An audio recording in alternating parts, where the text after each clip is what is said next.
It's not often you can say that we have been waiting and working our way to the finale of the D3Hoops.com Classic for anything more than we're finally done with all the games that we have here at South Point Arena in Las Vegas.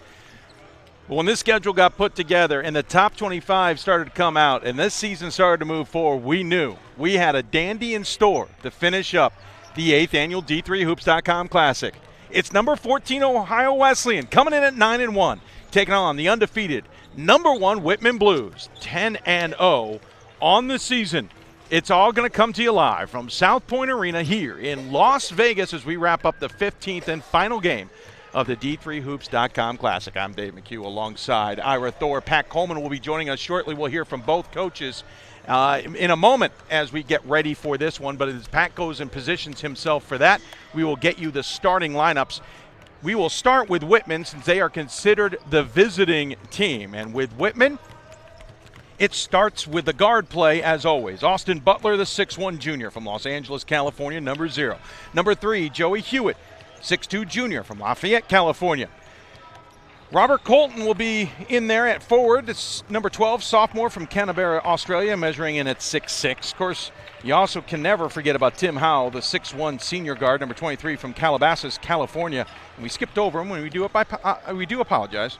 Of course, number 10, Jack Stewart, the 6'3 junior from Seattle, Washington. As far as Ohio Wesleyan will line up, they'll start with their base, but they may change this early. But you start with the preseason first-team All-American. As was Tim Howell, so is Nate Axelrod, 5'7 senior guard from Dublin, Ohio. Number 4, Seth Clark shot the lights out of the building the other night, 6'3 senior from Lewis Center, Ohio. And before we get another chance, let's take a break and hear quickly from the head coach as Pat Coleman joins us. He has both coaches with an idea of what's going on in this game. All right. Thanks a lot, Dave. They're battling it out. All right. Well, these guys are having fun here. I'm going to start with Coach DeWitt. How do you watched these guys play last night really successfully against Stevens Point? What do you hope to try to do against them? I've watched them for 2 years. They've lost one game. They're like 41 out of their last 42. We were hoping they'd get lost on their way over to the arena, but they made it. We're going to try to limit our turnovers. Obviously, they like to force the tempo and try to turn you over, and we try to limit our turnovers. So I think that'll be the key for us. Eric, same thing to you. Obviously, they showed up. So what's next? Well, out of all, maybe in all Division III, I've got so much respect for Mike and his program. They obviously shoot it as well as anyone in the country, if not better than anyone. So we're going to try to contest, limit those looks that he had the other night where they hit, 53s? No, it was 25. I was exaggerating. Hopefully it's Yeah. not 50. You don't want it to I don't. We're excited for a great game against a great program. Doesn't get any better. Thanks, you guys, for being good sports about this. Good luck tonight. All right, back to the table. Thank you, Pat, as again, Mike DeWitt and Eric Bridgeland. Thank you to those gentlemen. We'll finish off the starters for Ohio Wesleyan. We mentioned Axelrod. We mentioned Seth Clark. We talk about the 25 threes that got hit in the game. In their first game, Clark hit 8 of them to set a record. Of course, it got tied later in the thing. Number 12, Will Orr will also start, 6-foot senior from Johnstown, Ohio. And this is where it kind of gets a little bit more interesting with their starting lineups because they may go out of this base, but number 32, Grant Gossard, the 6'8 sophomore from Westerville, Ohio, and number 44, Derek Weiss, the 6'3 sophomore from Lewis Center, Ohio. Coach DeWitt telling me that's the base that they start with, but don't be surprised if early on they go to something different than that as we get things underway. And we'll take a quick look at the starting lineups being introduced here, and I am joined alongside by Ira Thor. Pat Coleman will be patrolling the sidelines for us throughout the game, giving us a taste. We don't get this very often. It's 2 top 15 games in the men's side in this tournament, which has never happened, and to finish it, Ira, with a top 15 game is for me a little bit like nirvana. I'll tell you what, as soon as we saw these matchups 2 months ago, we had a feeling that something special could happen. We knew Whitman would be number 1 unless something crazy happened. Ohio Wesleyan has been probably more impressive than people anticipated, and they showed everyone they're one of the better teams in the country when they blew out Ramapo 25 threes, nearly doubling the previous tournament record. And if they shoot like that tonight, Whitman may not have an answer. I think Whitman's the one team in Division III this year that could potentially go undefeated. But if they're ever going to run into any kind of a challenge outside their own conference, outside of Whitworth, tonight's the night. As he said earlier in this event, Ohio Wesleyan blitzkrieg Ramapo shooting 25 threes, or making 25 threes. They shot more than that. Shot 53. And then after that, then the next night, Whitman had a good battle with Stevens Point, but also showed a lot in a rematch of a 2013 game. We've told the officials there's no pressure on this game, and it's just a little tongue-in-cheek comment for the gentlemen as they get ready for this one. Ohio Wesleyan will be in their home whites with red numbers and black trim. They'll be moving left to right across your monitor to start this game. The Blues are in a dark gray uniform. It looks like it's a dark blue number and lettering with yellow piping and trim. They'll go right to left. Are you ready? Because this one should be a dandy of a ball game. You want to ring the We're bell? looking forward to this one. Ding, a ding, ding, ding, ding. Let's get this going, because there's one other important thing. After this, we are done for this year's event. And then we are going home. And we are underway in this top 15 battle. I love the good-naturedness of both coaches Yes. before the game. That's another YD3 moment right there. And thanks to Absolutely. Pat Coleman for bringing that to us. Both coaches more than willing to do it, though Eric Bridgeland told me he'd only do it if Mike DeWitt was doing it. And, of course, Mike had already committed to the plan as well. First shot for the Blues is a miss, and it's a pickup by Axelrod, but then Butler picks his pocket, and it's corralled by Hewitt. They'll go up top. Long three coming from Stewart. Rattles out, and another rebound for Ohio Wesleyan, this time by Will Orr. Here's that pressure from Whitman. They're going to go full court whether you make it or don't, and it's going to be something Ohio Wesleyan has to deal with. Almost a backcourt, but held on to it. Nice feed up front, and Ohio Wesleyan draws first blood in this one on the feed inside to Gozzard. If Ohio Wesleyan has a chance to win this game, they're going to have to find a way not only to break the press, but score in transition. They did it right there. This will be a test right here, because this is a national championship caliber press that Whitman has on. Absolutely. Not only do they trap you, they suffocate you. Will Orr with the attempt on the basket, the foul called. He misses the first one despite my best efforts on the scoreboard. He is Ira Thor. I'm Dave McHugh. Pat Coleman will join us again throughout. We want to also thank Larry Radloff, who is on our sideline. He'll give us a little bit of intel when necessary. And going down in a heap is Gozzard, maybe banged up. He got fouled on the play, and that is not good for the Battling Bishops. They do not need their big man to be banged up in this one. Gozzard, the sophomore, comes in 13.8 points a game to this event, 6 rebounds a game. And he looks like he's going to shake this one off. Well, maybe. We'll see. Actually, they say there was no foul. The ball went out of bounds, and Ohio Wesleyan turns it over. So the Blues have another chance, trailing 2-0. 19 minutes left to go. We are early in this one. In the corner, Stewart with another 3 attempt. This one rattles out again. And another big battle for the rebound is a jump ball, and that will belong to the Battling Bishops. Almost took out Larry Radloff on the play. Yeah, he's comfortable in that position. This is an Ohio Wesleyan squad who 3 years ago made it all the way to the sectional weekend, thanks in part to the play of Nate Axelrod. But then the next year, things kind of fizzled out the next year or two. Last year, they finished the second half of the season on fire. It's going coast to coast, and 2 more points. Somehow they came off our scoreboard, folks. It is 4-0 Ohio Wesleyan, coast to coast there for Clark. But again, last year finished strong in the second half quietly. I don't think anybody realizes. Clark gets a block. Axelrod's got a 2-on-1 break. He goes all the way. No foul called. Misses the shot. You just saw 2 of the best guards in the country going head-to-head there, and Howell was able to deflect it. 2 preseason All-America first-team selections. Both of them were on the All-America team last year as well at the complete of the season. But again, Ohio Wesleyan finished the season strong, kind of slid under everybody's radar. They are a darn good team who likes to shoot it from deep this season. In the meantime, Whitman surprised everybody last year. As Butler gets the steal on the lazy pass, he'll go the distance, slams it home, and Whitman has its first 2 points of the ball game. Great job there by Butler. You saw his eyes. As soon as Gozzard got stuck, he pounced. Breaking the press. Axelrod into the front court. 3-pointer on the way. Looks good. Rattles out. Battle for the rebound. Ohio Wesleyan gets it. And a traveling violation before the power dribble called on White. And it'll give the Blues back possession.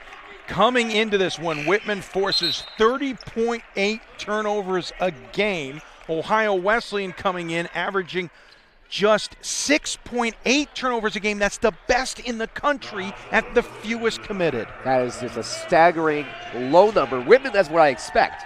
Ohio Wesleyan, I mean, It's just a that's sick just number. insane. It is a very sick number. Usually I'm used to double digits on average. You always have a couple bad games. As Howell throws up the off-balance shot, something I've gotten used to. He shoots it that way. As Jacob Jones is into the game for the Blues and gets the rebound. Also into the game is Osborne. As Butler gets called for the double dribble, Yes. He doesn't like it. He thought there was a little too much contact. I think the officials would say he initiated it, and it's a It turnover. was definitely the right call. And going back to the Quickly turnovers, up ahead. we're not going to have a chance. You got a chance. He called off the Dogs. Go ahead, sir. Most coaches are happy if they get one game where they have single-digit turnovers. To have that for a season, Yeah. Give and go Mind-boggling. between Clark and Gozzard goes nowhere, unfortunately missing on the shot. Falling on the ground and traveling is for Hewitt. It's a traveling violation, which will give it back to the Bishops. he tried to turn the corner there and just could not Yeah. make that final step, and his momentum carried him over. Little slippery in that corner as well, and as a result, when he hit the deck, he ended up sliding with the ball, and that was what the traveling violation was officially deemed. Of course, here's that full court press. Nice break by Ohio Wesleyan. It's going to go for a quick three, almost Grinnell style. 16:39 left to go here, and it's 4-2. Bishops up on Blues. It would have been a little bit better if Whitman had its old mascot. I think battling Bishops versus Missionaries would have been a far more fascinating battle. Sorry, old school D3 hoops there. Three-pointer in the corner by Clark is good, and Ohio Wesleyan has a 7-2 lead. Well, he was 7 of 14 from three-point range in the win over Ramapo, scoring 25 points. First three of the night. How many does he have in the tank? Three from Jacob Jones does not fall. Cedric Jacob Jones, a 6'2 junior from Phoenix, Arizona. What Probably skill? about, 4-6 hours from here. Three-pointer from Clark on back-to-back possessions, and that's enough for Coach Bridgeley. He wants to talk it over. Well, he's got at least two in the tank. As he knocks down two, he's got 9 in the tournament. And I don't care who you are. You can't defend this. He has been on fire coming into this weekend, averaging a shade under 20 points a game at 19.9, 5.2 rebounds, 2.2 assists. He shoots 526 from the floor, 437 from beyond the arc. And by the way, he'd only been 8 for 10 from the free throw line entering the weekend. As you pointed out, he hit 8 3-pointers in the game against, and I just forgot who they played. Ramapo, thank you. And now he's hit 2 here already today. He's unconscious to some degree. The question for Whitman is, do you stop him or do you hope that maybe he cools off? It's a risky move because if you go to try and stop him, there are other weapons on this battling Bishop squad. I don't think you can hope for anything right now because he hasn't proven that he will cool off, and he had near triple-double numbers against Ramapo, 25, 8, and 6. What's to stop him now? Absolutely, He's absolutely in his zone this weekend.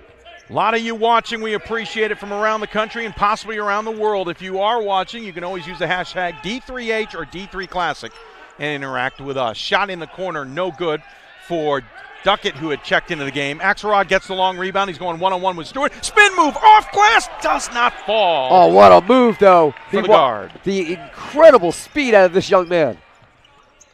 Osborne wants the three. Back iron, no good. Rebound, long rebound for Stewart. Keeps things alive for the Blues. Jacob Jones wants to get in the three-point act and does. Three-pointer for Whitman for the big man who came into the weekend just 2 of 9 from beyond the arc. When you get your bench players to score like that. Nice feed inside as the battling Bishops break the press quickly, and Gozzard with 2 points. And they have found on multiple possessions now ways to break this press. And a 2-pointer back for Whitman as we go back and forth on the court here. Okay, you're not going to guard us. We're going to come up, and then pushing foul on probably the pass. I don't think they're going to buy into the shot. They do not, as we have subs coming in. Howell will come back into the game, and for the first time for Whitman, we will see Ben Beatty check in. We also see for the first time Jerron Kirkland check into the game. And for the battling Bishops, for the first time checking in, it's Nick Heidel. We have played 5 minutes, and it's already up and down, 12-7. You mentioned the name Heidel. He hit 5 threes off the bench in the win over the Roadrunners. He is dangerous as well. Not bad. I'm just enjoying watching Axelrod. Three-pointer, long distance, coming from the big man as Gozzard hits the three. That's what I mean by they've got multiple weapons. It's a 15-7 lead for the Bishops. Inside, nice job by Kirkley, who gets it to fall and cuts the deficit to 6. Nice float pass over the top of the break. Oh, thought about an NBA range and thought better of it. Clark likes that range but misses it to the left. That's probably the widest he's missed a three this entire tournament. Howell gets the ball, feeds Stewart. Stewart will get into the paint, put off a 5-footer, misses it off glass. Rebound by Beatty, misses it. Rebound by Beatty, misses it. Rebound by the battling Bishops. That time the big man Weiss picks it up. Quickly up ahead to Axelrod. Axelrod into the corner, 3 on the way. Oh, off the bench. Unconscious. They are 4 of 7 from three-point range. Heidel hits the shot as you alluded to earlier, and a foul is going to be called on Gozzard for the hand check in the paint. And coming back into the game for the Blues will come Hewitt. Coming into the game for the first time for the battling Bishops, it is Jarrett Gerber, the 5'9 sophomore from Worthington, Ohio. Gerber had 2 threes in the win over Ramapo, and in that game, I think 8 different players hit a 3. Beatty misses another shot. He's missed 3 straight. Rebound collected by Hewitt, who missed the shot. Rebound collected by Clark, and here come the Bishops with pace. Axelrod with possession, one of the best point guards in Division III. Of course, he's on the floor with some other of the best guards in Division III. Skip pass near corner, 3 on the way, just missed it. And the strong rebound from Stewart. They'll come the other direction off to Hewitt. Hewitt feeds Beatty. Beatty off glass, cannot get it to fall, but the foul will be called on Gerber. You said he might be one of the best guards. I'll tell you what, Dave. The last 2 years, he's the best one I've seen. He is, in my opinion, I'll say it, the best guard in Division III. The reason I say one of is because I want to give the benefit of the doubt to guys like Howell and others who are out there in Division III. But I think they're different players, though. Has been tough. Oh, they're absolutely different players. Free throw up for Beatty and sinks the first one. Cuts the deficit to 8. Beatty coming into the weekend, 9 for 19. Coming into the game for the first time for the Bishops, it is Tim Kiefer, the 6'4 sophomore from North Olmsted, Ohio. And someone came in for the Bishops. Butler returns to the game. Beatty misses both. I'm sorry, it was 1 for 2. 1 for 2. Ball goes out of bounds and remain with Ohio Wesleyan here. Checking into the game now for the Blues is Robert Colton, who started the game, the Australian. In the corner, that's a tough spot to inbound it. Nice quick passing, gets it up ahead to Axelrod. He'll go the distance and lays it in for 2. Unbelievable the way he's able to spin that ball off the glass and avoid getting blocked. 20-10, Bishops up.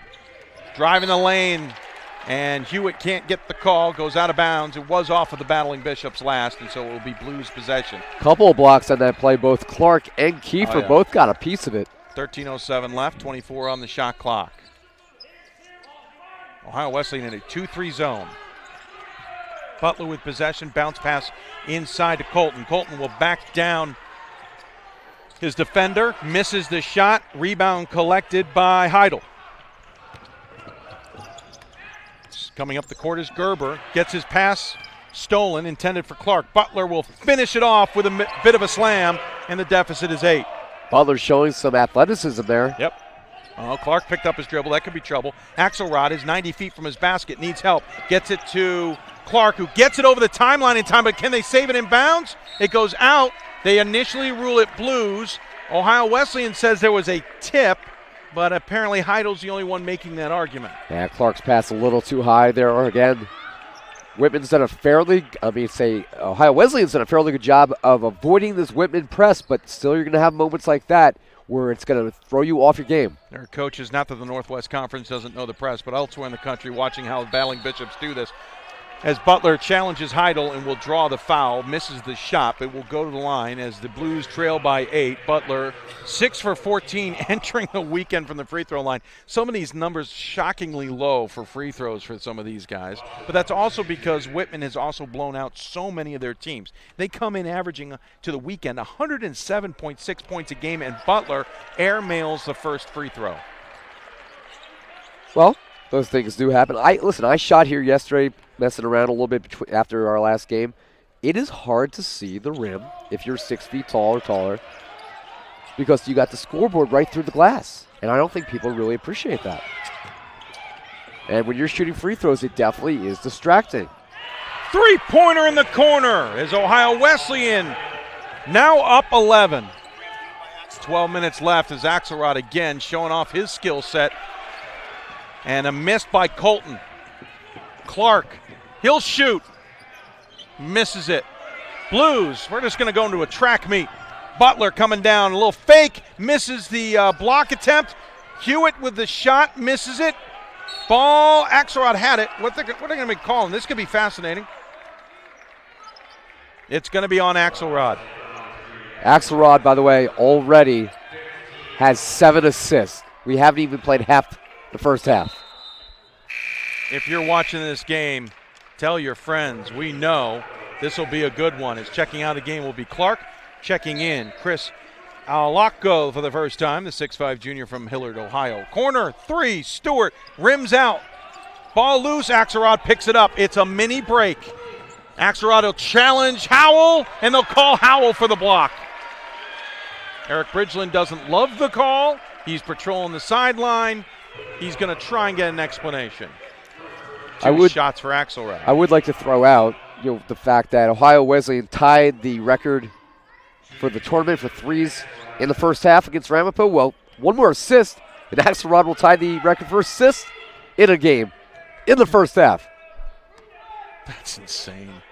I thought I would blow your mind at least once this week. We got 11 and a half minutes left to go in the first half. Let's pace ourselves. Axelrod, who's an 84% free throw shooter, missed the first one. Axelrod is 4th best in the country in assists per game. He's 11th best in the country in assist to turnover ratio. And he's got the 4th most assists in the country entering the weekend, and he's adding all to those totals. And he missed both free throws. Hewitt drives the lane, misses. Colton grabs a rebound and is fouled for his efforts. That's going to be on number 14 for Ohio Wesleyan, Chris Alacco. Alacco had a good effort against Ramapo. It's really for Ohio Wesleyan to be able to have this many guys on their bench that they can go to, because they're going to get exhausted by the time we get to the second half because of this press. Osborne and Jacob Jones into the game for the Blues. You only have one starter on the floor right now. Into the game. Well, no, Alacco's been there. Osborne for 3. Back iron, no good. Ball is loose. Please do not dive into our broadcasting position. Thank you, gentlemen. Oh, I just had bad. Okay, I didn't mean to say it. I'm sorry. You didn't have to throw it at us. I know. I saw. So at least we'll get away from the broadcast position.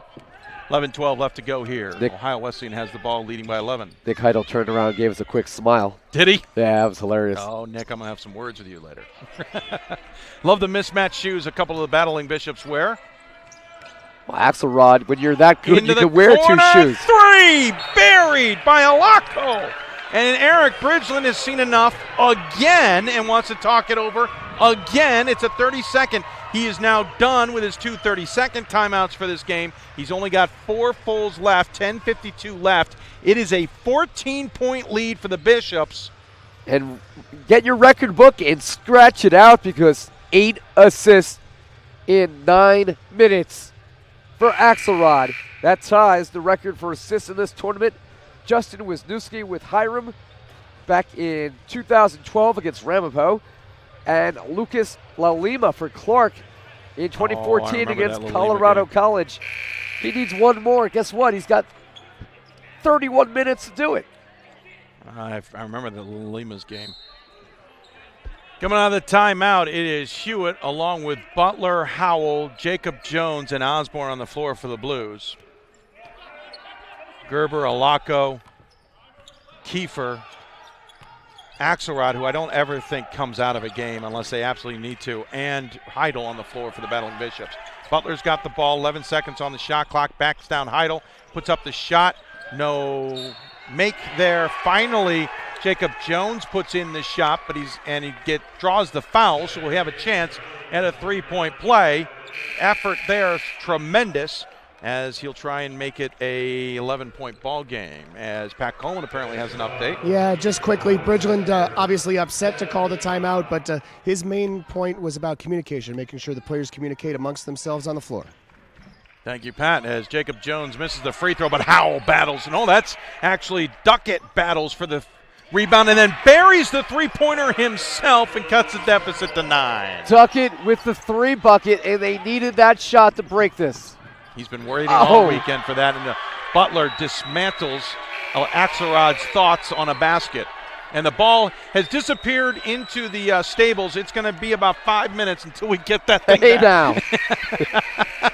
Might have to switch that ball out. It might be a bit dusty. Does give Ohio Wesleyan a chance to get some subs in. Coming in will be Will Orr along with Derek Weich.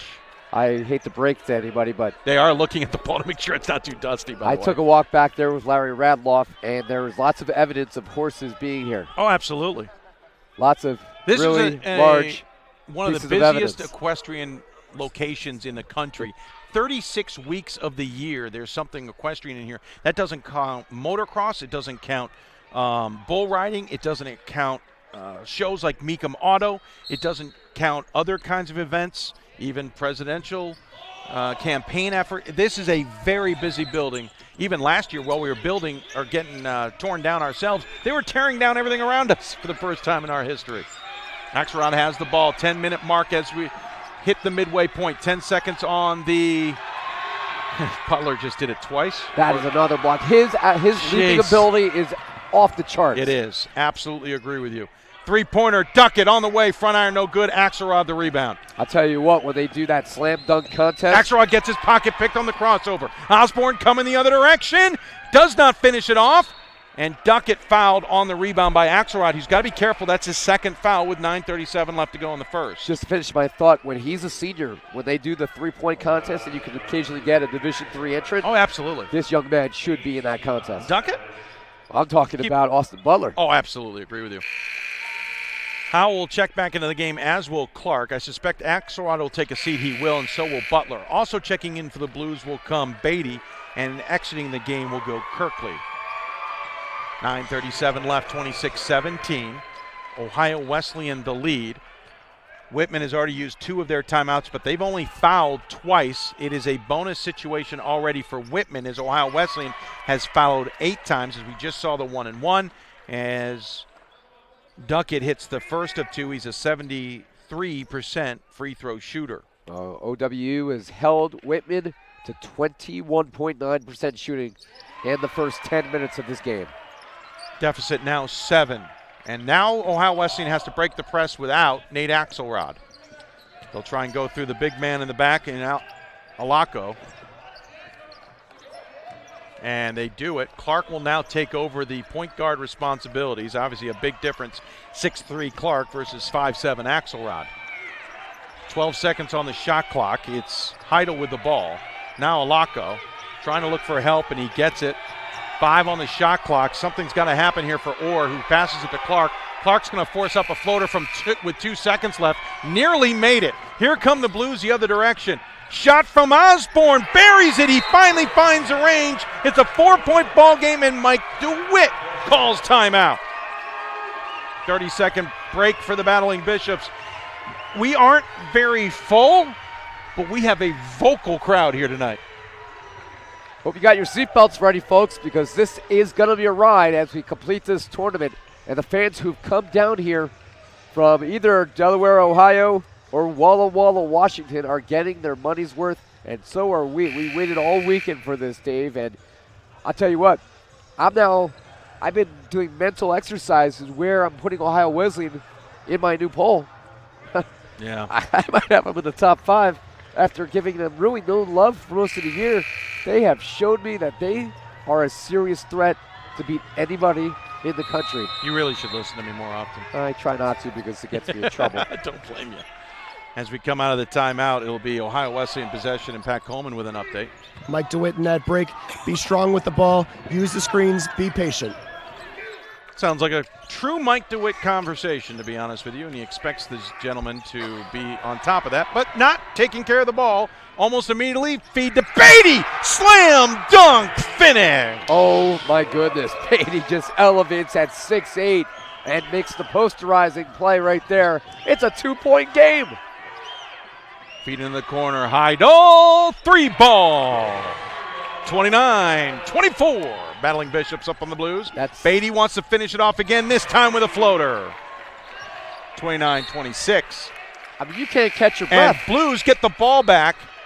Well, hold on. He indicated Blues. but he's got Ohio Wesleyan next to him, so I'm going to be less excited about that call. Dave, you can't catch your breath. It doesn't No, stop. you can't. This is not – I didn't expect a track meet, but Ohio Wesleyan is so far willing to go up-tempo here. And being a little laissez-faire with the dribble is White. Good catch at the table. Yep, get that man a contract. 8:10 left. We have certain people on this side of the table who can learn from that. Holding the ball is Orr. Axelrod back into the game with 8 minutes left. He's finding himself in the lane. Kick out. Heidel for three! Oh, come on, please. Stop it. 32-26. They are 8 of 14 from three-point range.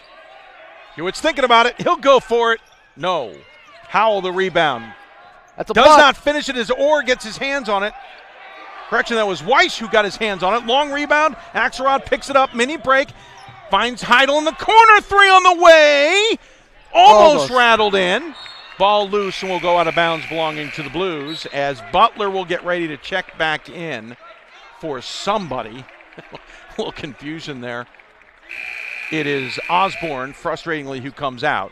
Also checking in is Stewart, and he'll give Duckett a break.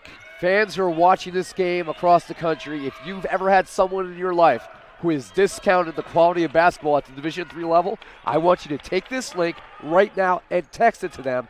And if they refuse to watch the game, defriend them, because this is about as good as you're ever going to see at this level or any level. Another missed opportunity for the Blues. Clark picks up the rebounds coming into the front court. He's going to go all the way. Gets his shot rejected by Butler. Coming the other direction. Howell one-on-one with Weiss. Behind the back shot, which he's known for. Draws the foul, misses the shot, will go to the line to shoot two. Howell is a 76% free throw shooter. 9 fouls now for Ohio Wesleyan. Still just 2 fouls for Whitman. That's the amazing thing about their full court pressure too, is they do it without committing fouls. As Butler's first one is up and finds nothing but net.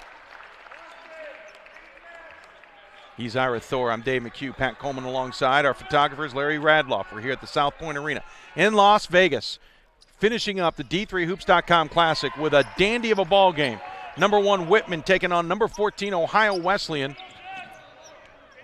Both teams looking to stake their claim on the early part of this season, in a steal by Hewitt, and buries the shot, draws the game to within 2.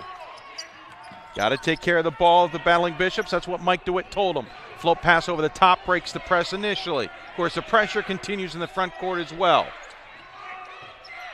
17 on the shot clock. Axelrod with the ball. He goes up against Beatty. He does his own Tim Howell and hits the most amazing shot I've seen. Da-da-da, da-da-da. And then right back down the court, we get another one. 34-32. Correction, 34-30. I apologize. That's what happens when you look down to try and figure out if you got the replay of what Nate Axelrod just did. Cut by Nate Axelrod into the corner. Heidel, plenty of time. Buried it. Oh, my God. That's now 10 assists. And Mike DeWitt wants a full timeout. Thank you, Coach, because we need it as well. Unbelievable start to this ball game. Ohio Wesleyan leads Whitman 37-32. Let's catch a break. We'll be back in a minute. I need a nap. I did receive a non-athletic scholarship upon entering school. I got the presidential scholarship, which was huge for me. I think there's more opportunities for academic scholarships in Division III. I did receive academic scholarships. Just being involved on campus, being a leader, all those things combined kind of get me recognized. It's a great experience for me.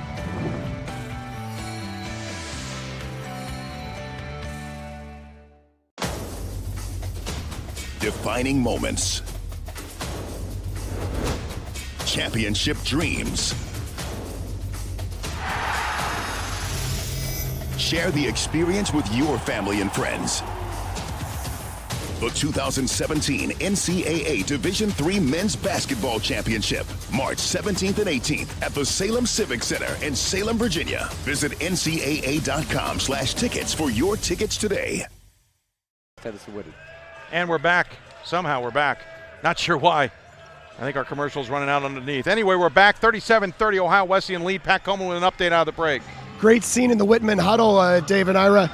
Before the coaches got into the huddle, Duckett and Jacob Jones giving their advice, and then Bridgeland comes in, and his key advice there was try not to let the guard penetration draw them off the perimeter and leave the perimeter shooters open. Back to you. That has been happening the entire time. Thank you, Pat Coleman. To be sure. Missed shot again for the Blues. Well, there's so many guys that they have to keep track of right Clark now. had a wide open layup and didn't realize it. Weiss will pick up the ball. Heidel off the bench already has 15 points. He's 5 of 6 from three-point range. Ridiculous. When your bench guys are doing that, how can you stop it? Axelrod once again in the action, misses the shot, but Hewitt will draw the foul. Gives us a chance to quickly show you what Axelrod did the last time he came down. He'll get 3 shots. Don't worry, we'll keep you in track. But watch this. Goes up against the big man. Watch the spin move here. Off glass with some English. Come on now. Can we hashtag SC Top 10 that? That is we will send that out. Remarkable. Goes to the free throw line. Hits the first one. 38-30. By the way, only the 3rd foul by Whitman in this game. And Whitman will hit the double bonus because Ohio Wesleyan is sitting on 9. I'll tell you what. Axelrod with the multicolored sneakers. I'm going to start going to work with 2 different color shoes on. Somebody else had those shoes.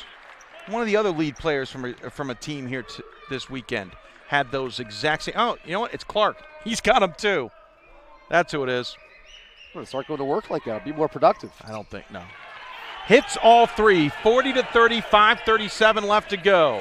Howell brings the ball into the front court. Ohio Wesleyan an extended 2-3. Gets the pocket pick by Heidel. Up ahead.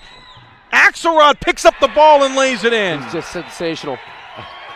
This is a great game. There's nothing he can't do. 5:20 left to go. And Axelrod draws the offensive charge from Howell. And Howell was going to argue and then thought twice of it. Hey, by the way, Axelrod almost has a triple-double in the first half. 10 assists, 9 points, 6 rebounds. We still have 5 minutes and change to go. Clark comes into the front court.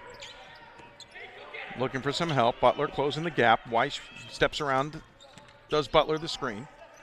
Gets it to Axelrod. 15 on the shot clock as we approach the 5-minute mark here in the first half. Ohio Wesleyan, the 14th ranked team in the country, leading by 12 over the number 1 and undefeated Whitman Blues. Axelrod with the fake, goes left, just misses the shot. Everything but the finish.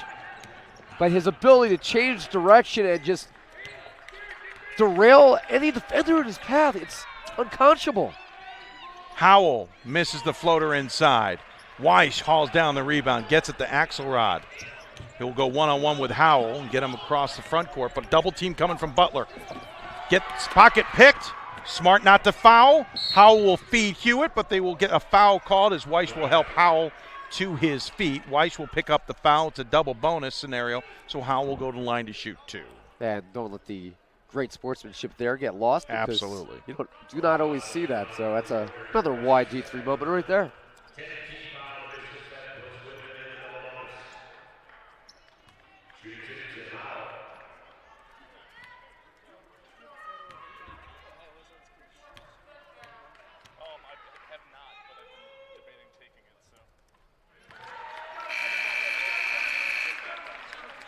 As we hits the first free throw, and subs coming in. We'll have 3 subs in for Whitman. We'll see Jerron Kirkley, I believe, for the first time. Also back in is Trevor Osborne and Cedric Jacob Jones also back. Will Orr on the floor here, and he gets the rebound. So 42-33. As we somehow had the wrong score on our screen, we apologize. 4:14 left to go here in this one.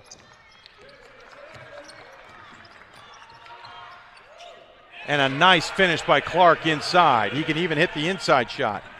11-point lead. Into the corner, into the ball game is Kirkley again. Hewitt for 3, nothing but net. 8-point deficit. You can hear the bench for Blues screaming out ball. Quick feed up to Clark. Draws the interaction with Jacob Jones, though his pass will probably mean he's not shooting. We will see what the official felt. No, it's on the baseline. Good call. Only the 5th foul on the Blues here. That's why it's so important, because if it was just a non-shooting scenario, they're not shooting any free throws. 3:44 left to go. Long bomb coming. No, back of the iron, no good. Whitman coming in just averaging 19.9 fouls a game, which is about average for everybody. As Hewitt goes coast to coast and sinks it for two. Battling Bishops coming in 7th lowest fouls in the country at 13.7, but they're already over 10 for this ball game. Axelrod grabs the ball and resets things. 3:20 left to go, just under 20 on the shot clock. Axelrod is out there with Orr. Well, it doesn't matter. He just went to the glass and finished it with some flair. 30, another 2 points, 46-38 now the lead for Ohio Wesleyan. Hewitt had his ideas at a three, stopped, but Jacob Jones finishes it inside off the nice feed from Hewitt. Yeah, the junior out of Phoenix. That's a sizzling play right there to make this at least a two-possession game here, because Whitman is hanging around despite everything Ohio Wesleyan is able to throw at them. Well, that's why this game's so good. Whitman can find ways to stay in a ball game. Going all the way to the glass and off for 2 more points. This time Gerber doing the honors. 2:35 remaining. 8-point lead for the Battling Bishops on the Blues, who have possession. Nice spin move by Jacob Jones. Finds Howell, pump fakes on the 3, drives into the lane, puts it off, actually a floater, and cuts the deficit to 4. Just Howell's ability to use the head fake to kind of deceive any defender. You don't see too many players at this level who are able to do that and make it look so elusive, and he does it with ease. Gerber with possession of the ball. He'll use a screen from Clark that really wasn't there. Step back 3, buried it. That's 10 threes. 10 for 18. Right now, Ramapo goes, see, that's what happened to us too. Howell drives in, puts up a floater, does not get that one to fall. Clark with the rebound, up ahead to Gerber. It's a 3-on-1 if they can hurry. Into the corner, 3 on the way from Orr. Buried it. What do you do? 52-42. What do you do, McHugh? 1:35 left to go. Hewitt's going to drive in off glass with the left, and it's good. 52-44. Ohio Wesleyan is shooting 57% from the field. They are shooting 58% from three-point range. Dave? Axelrod to Clark. Clark the miss. Osborne the rebound. 77 seconds left to go in the half. Howell says, 3 of you? I don't care. I can hit a shot too. 52-46. Gerber's got the ball far side against Osborne in the press. Trying to get over the timeline and does. Finds Alako in the corner. Back to Gerber. Axelrod will try and clear some distance. He'll get it to Lako at the top of the key. Back to Gerber. 15 on the shot clock. 52 in the game. Axelrod will take over as we hit 10 seconds on the shot clock. Well, Axelrod might have gotten away with a little shove. 4 players ready to check in for the Blues. At the buzzer, 3-pointer hit by Orr. Come on. 12 threes in the first half. Dave, they're going to break the D3 Hoops tournament record for threes twice this weekend. 25 seconds on the game clock. Now we hit 15 on the shot clock. It's about a 6-second differential. So Howell will wait this one out to get the somewhat last shot. Still 4 players waiting to check in as Mike DeWitt screams out the defensive assignments. Howell will drive in, avoids the pick by Axelrod, misses a shot. 6.5 seconds. Clark breaks the double team. Will cross timeline for a last-second shot. Up ahead. Orr cannot hit it at the buzzer, and that is halftime of a dandy of a game. 55-46 the lead for Ohio Wesleyan. And I believe Pat Coleman has Mike DeWitt, and he does. Thanks a lot, Dave. I'm here with Mike DeWitt. How do you feel about your team's handling both the basketball and emotional pressure in this first half? I think my team's handling it great. I'm not handling it very well. Man, what an intense game. Honestly, I think we're about to. There are times we're about to lose it and unravel a little bit, and we make a big shot or make a good play. So we're hanging in there. We need to get better at it. We need to get everybody involved and not just our better players. But if we can do that, I feel like we haven't played our best, and obviously we're in a good situation. So hopefully we can maintain and even get better in the second half. Thanks, Coach. Back to Ira and Dave. Thank you, Pat and Coach DeWitt. We had the wrong score. It's 57-46 here at halftime. Ira, your thoughts before we take our much-needed break and talk over how we strategize our second half. We talked in the Ramapo game that if Ohio Wesleyan could shoot anywhere near this against Whitman, they're going to be maybe one of the biggest upsets in the country. I don't think it's an upset anymore. I think this Ohio Wesleyan team is that good. And they have 12 threes again. They had 13 in the first half in their last game. You cannot stop a team that has the wherewithal and the basketball IQ to get out of this really well-executed trap and then knock down pretty much every three they fire up. I don't see any way to beat them unless they stop hitting threes. Yeah, I'm not sure when they're going to stop hitting threes. About 13 or so minutes left to go in halftime. We're going to take about a 9 or so minute break to catch our breath and get ready for the second half. We hope you're enjoying this one. Get your friends on. Folks, we don't get many of these games in the middle of the basketball season. We've got an NCAA tournament quality game on hand at South Point Arena in Las Vegas. The number 14th ranked Ohio Wesleyan Battling Bishops lead the number 1 ranked Whitman Blues 57-46. We're going to enjoy the second half after this. Receive a non-athletic scholarship upon entering school. I got the presidential scholarship, which was huge for me. I think there's more opportunities for academic scholarships in Division III. I did receive academic scholarships. Just being involved on campus, being a leader, all those things combined kind of get me recognized. It's a great experience for me.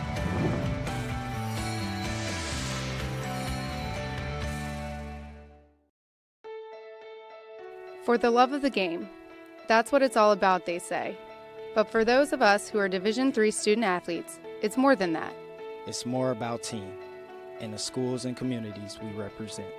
And for the many of us blessed with the strength to compete in sport at the college level, we understand that with what we were given comes a special obligation. Our obligation to help those who have their own special needs and whose love for the game is no less intense.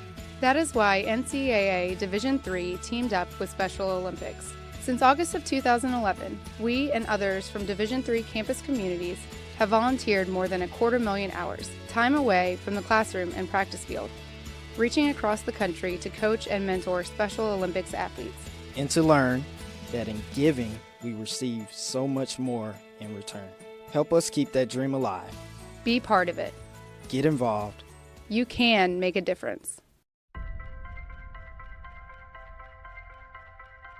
I'm a Division III student athlete, and I know how powerful words can be. The term gay doesn't mean stupid, lame, or less than. So I pledge to speak up if I hear the term gay used in a derogatory way or any other homophobic terms. If you can play in Division III. I'm a Division III student athlete, and my teammates unconditionally accepted me as part of their family. So now I pledge to do the same for others. If you can play in Division III. It's on us to stop sexual assault in any way that we can.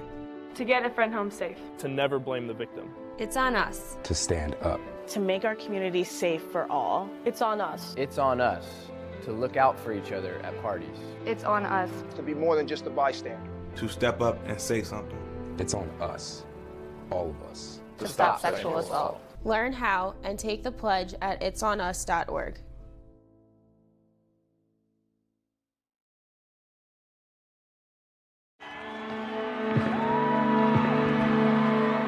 Great moments are born from great opportunity.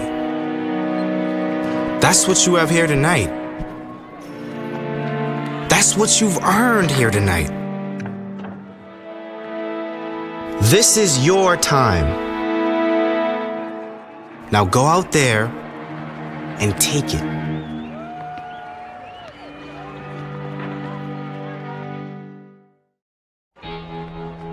Cheer for the stumbles. That he should have had that. And the tears that linger. For in those moments, greatness lies. There, you will find the provoked, the determined, the unified. It's in those moments that champions are born. I used to never really talk. Ever. I was scared and shy.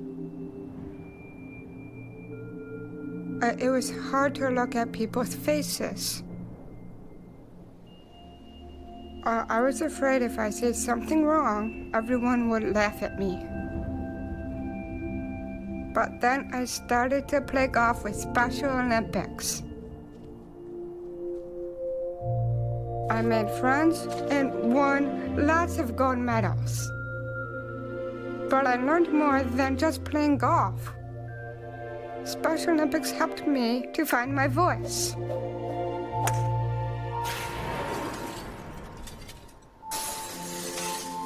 And now everyone else is speechless.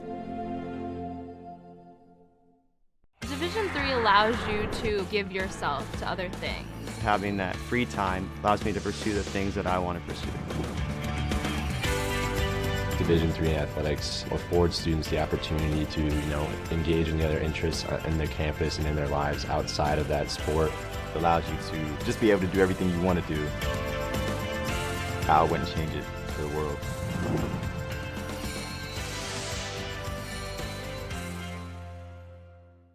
For the love of the game. But for those of us who are Division III student athletes, it's more than that, a lot more. Sure, the game is important, but as we work so hard to build both mind and body, it's more about team. That is why NCAA Division III teamed up with Special Olympics, and in giving the gift of sport to those for whom it seemed an impossible dream, we are working to make this a better world. Help us keep that dream alive. You can make a difference. I'm a Division III student athlete, and I know how powerful words can be. The term gay doesn't mean stupid, lame, or less than. So I pledge to speak up if I hear the term gay used in a derogatory way or any other homophobic terms. If you can play in Division III. I'm a Division III student athlete, and my teammates unconditionally accepted me as part of their family. So now I pledge to do the same for others. If you can play in Division III.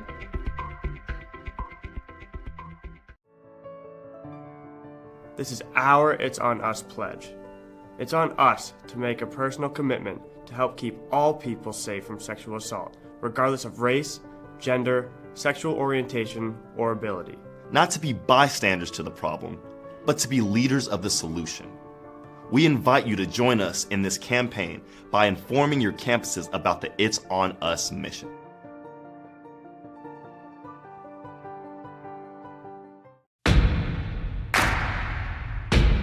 It starts right when you hit the court.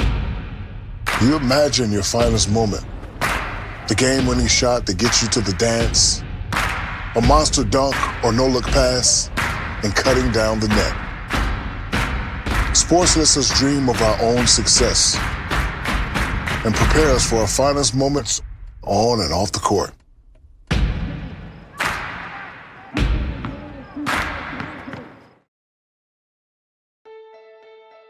For the love of the game. That's what it's all about, they say.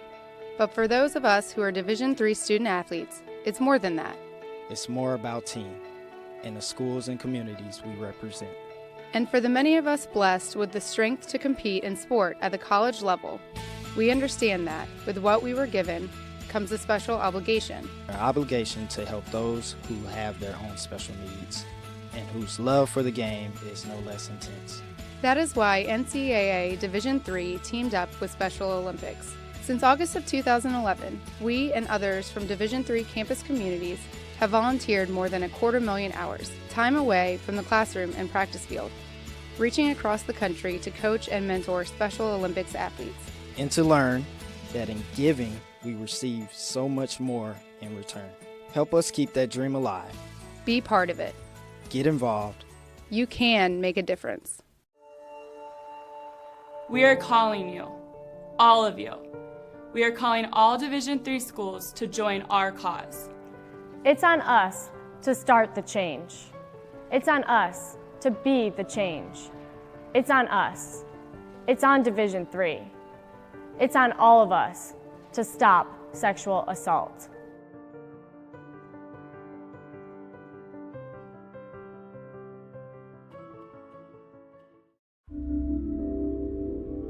This is why we love sports. It's in the way they play, free from the pressures and all the money talk. Playing for simply the love of the game where everyone has a shot at their definition of success on and off the field. This is what we love about sports, and what we can still love about college sports.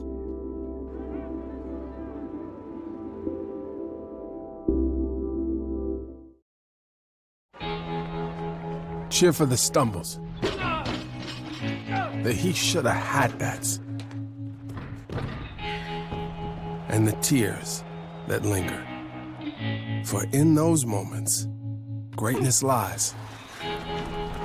There, you will find the provoked, the determined, the unified. It's in those moments that champions are born.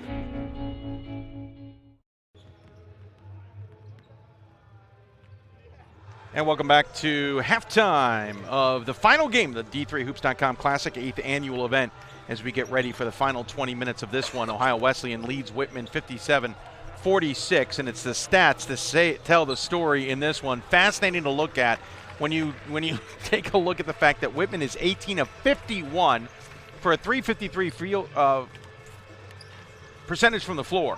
They've taken 51 shots, where Ohio Wesleyan's 21 of 38 at 553. So Whitman's getting their opportunities, and plenty of them. 4 of 13 for 308 from beyond the arc for Whitman. Ohio Wesleyan, though, 12 of 21 at 571. And again, Whitman's in this, only trailing by 11. Free throws, 6 of 13 for Whitman, 3 of 5 for Ohio Wesleyan. Rebounding, Whitman's actually controlling that by 2 right now. Assists, not surprisingly, the numbers a little more in favor of Ohio Wesleyan based on the number of shots and their makeup of their game. It's 5-13, Whitman, Ohio Wesleyan. And turnovers, Ohio Wesleyan well above their average right now at 10, not surprisingly, against this Whitman defense, who's only coughed it up 4 times. Another stat that jumps out, steals. Ohio Wesleyan has a single steal. Whitman has 7.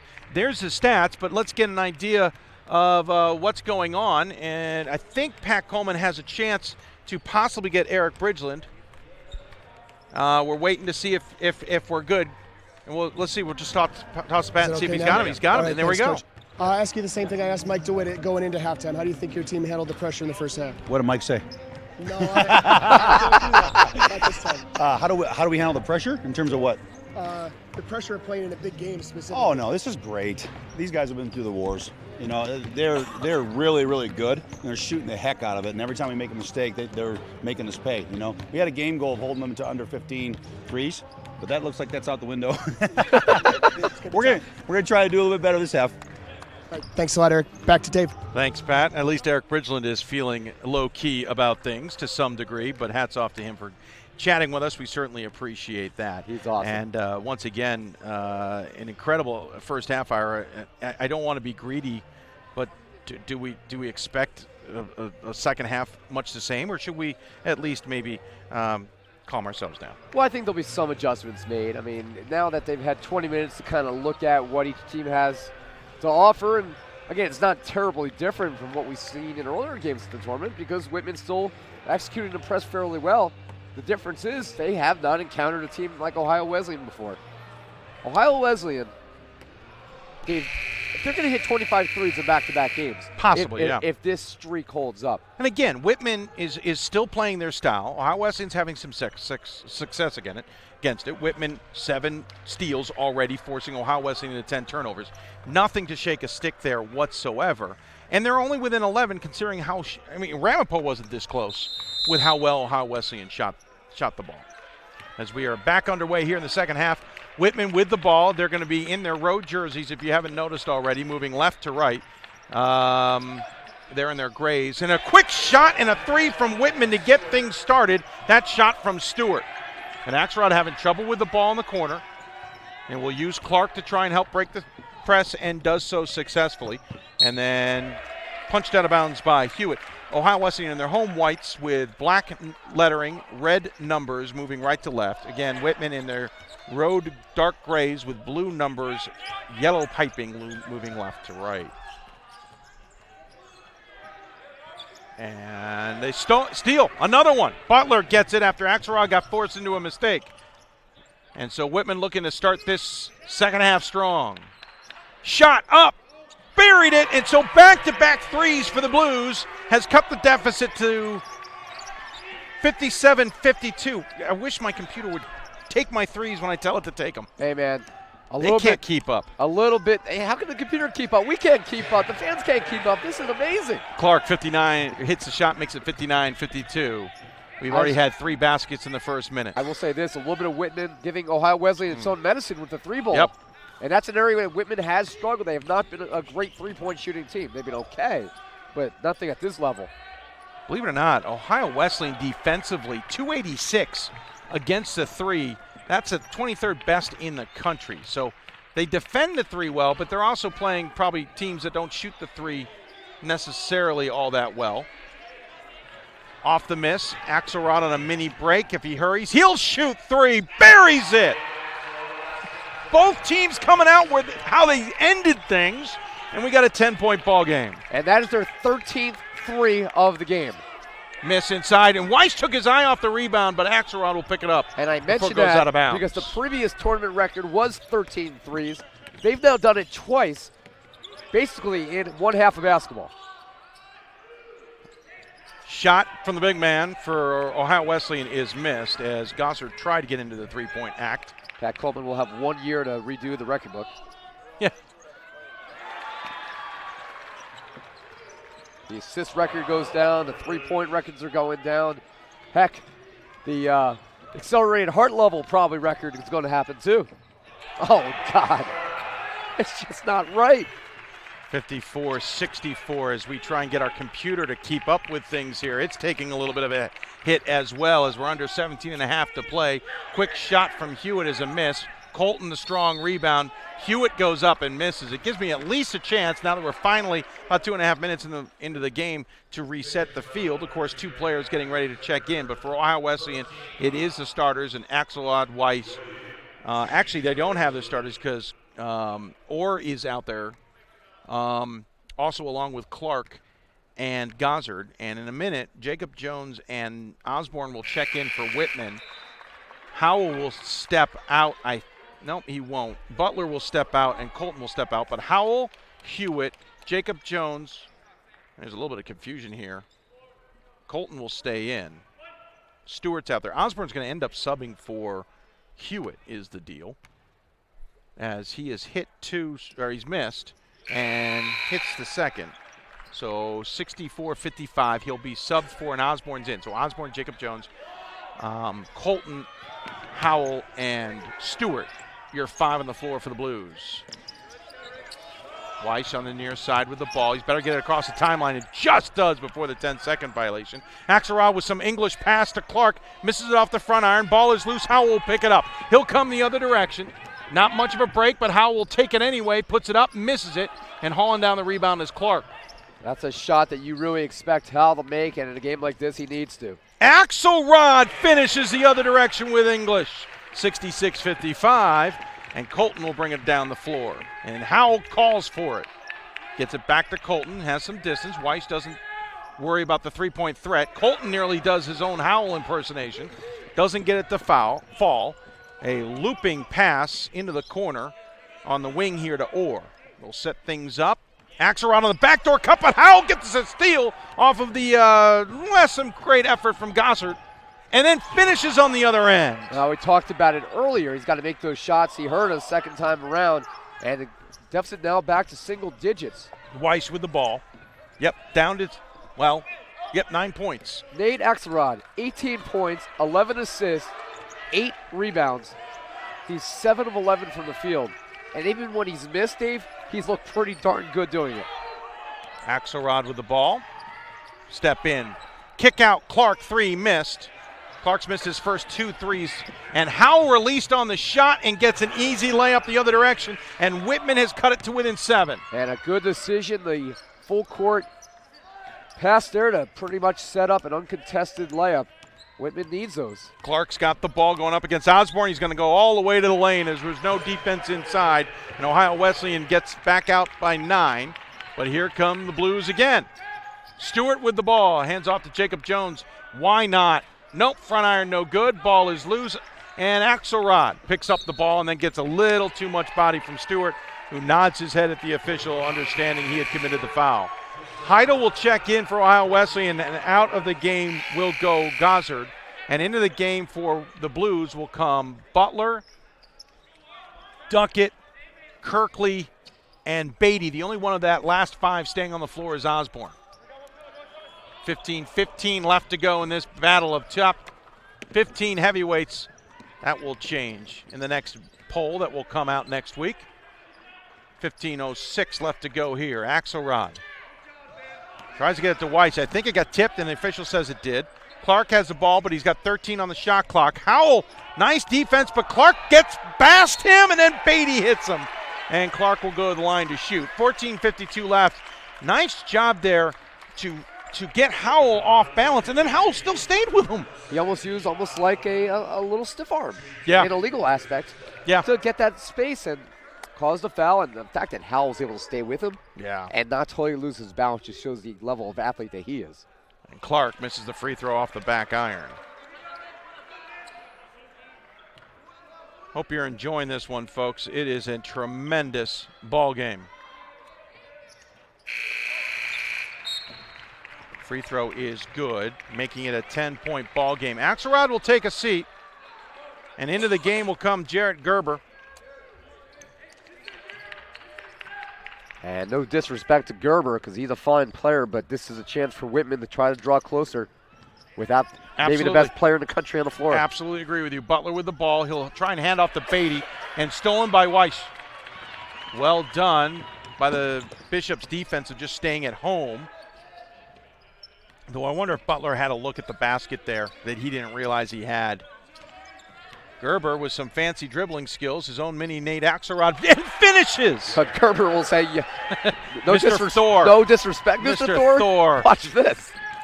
Quickly up ahead comes Kirkley. I hear you, young man. In the lane, cannot get the fall. Heidel brings down the rebound, but then gets in trouble because he brought it down. He should have kept it up. Yep. And they're going to call a foul. Oh, it's the sphere rule. You can't enter the sphere. That's kind of the newer rule in NCAA college basketball. If you can't crowd the player who has the rebound. It's the idea of trying to get rid of the elbows being thrown of a guy trying to clear space. That's certainly a player's safety rule, and I like it. Absolutely. 71-59 the score here. 14 minutes left, by the way. Oh, nice. Gerber spin out away from Osborne, but misses the shot short. And for whatever reason, that's a pretty good Kirkley save there by saved Kirkley. I think they were going to get the ball anyway, but Butler goes coast to coast but cannot get it to fall. He'll go to the line to shoot 2. I just want to go back to the crowding rule. There's so much talk in college sports about player safety, and it's all through sports now at all levels. Absolutely. To actually see a rule enacted with player safety and their well-being in mind, nothing is better than that. When you see administrators making good decisions for the benefit of these student athletes, and I like that new rule, and I want to compliment the NCAA for installing it. Rules committee, of course. And the rules committee, of course. They're the ones who did the hard work. Yep. 71-59, the missed free throw by Butler. Second one up, and he misses that one as well. Butler now 0 for 4 from the free throw line tonight. Clark's going to try and beat everybody down court. It's not going to happen, but he at least gets into the front court. Now with the ball is Orr. 13 and a half minutes left to go. Gives it off to Gerber. Kind of a slowdown here for a moment. Things a little bit quiet. Just gets that past Kirkley. Up ahead and off glass goes Clark. Well, I mean, it's going to be a little slow down when you don't have two of the best players in the country on the floor. Fair. Beatty with it, going up against Weiss, and Beatty gets it to fall. Good effort by Beatty inside to battle Weiss on that play. Weiss staying at home, and they'll get it up to Clark, crosses the timeline. Well, I also wonder if the Blues are backing off the pressure a little bit just to save themselves somewhat. Just a guess, not really based on any intel. Osborne tried to pick Clark's pocket, and Clark backs out. 13 on the shot clock. Clark from NBA range. No, can't. He's now missed 3 3-pointers in this half. Yeah, but that one almost fell down. He's finding the range maybe. Osborne for 3. Buries it. Oh, jeez. Back to a 9-point deficit for the Blues. And Gerber's in trouble. Ball out of bounds. It'll be Whitman possession. What a break for the Blues. And great defense. You're going to see some substitutions immediately as Ohio Wesleyan can't let this slip away. You'll see Axelrod back in. Axelrod comes in along with Alako. Also, they bring in Gozzard. Clark, Weiss, and Orr will take a seat. 12:32 left to go. He's Ira Thor. I am Dave McHugh. Hoping you're enjoying this incredible ball game. In the corner, Osborne missed the three. Up ahead to Gerber. Gerber finds Heidel. Heidel steps back, does not hit. Duckett cannot get it to fall. Duckett cannot get it to fall. Beatty, no, blocked. Heidel, the rebound, up ahead to Gerber. Jeez. And then a foul. I'm not sure what Duckett was doing. Coming from behind. He's not going to get to that ball without committing a foul. That's a frustration play, Dave. That's what happens after you miss 4 in a row and you got blocked there.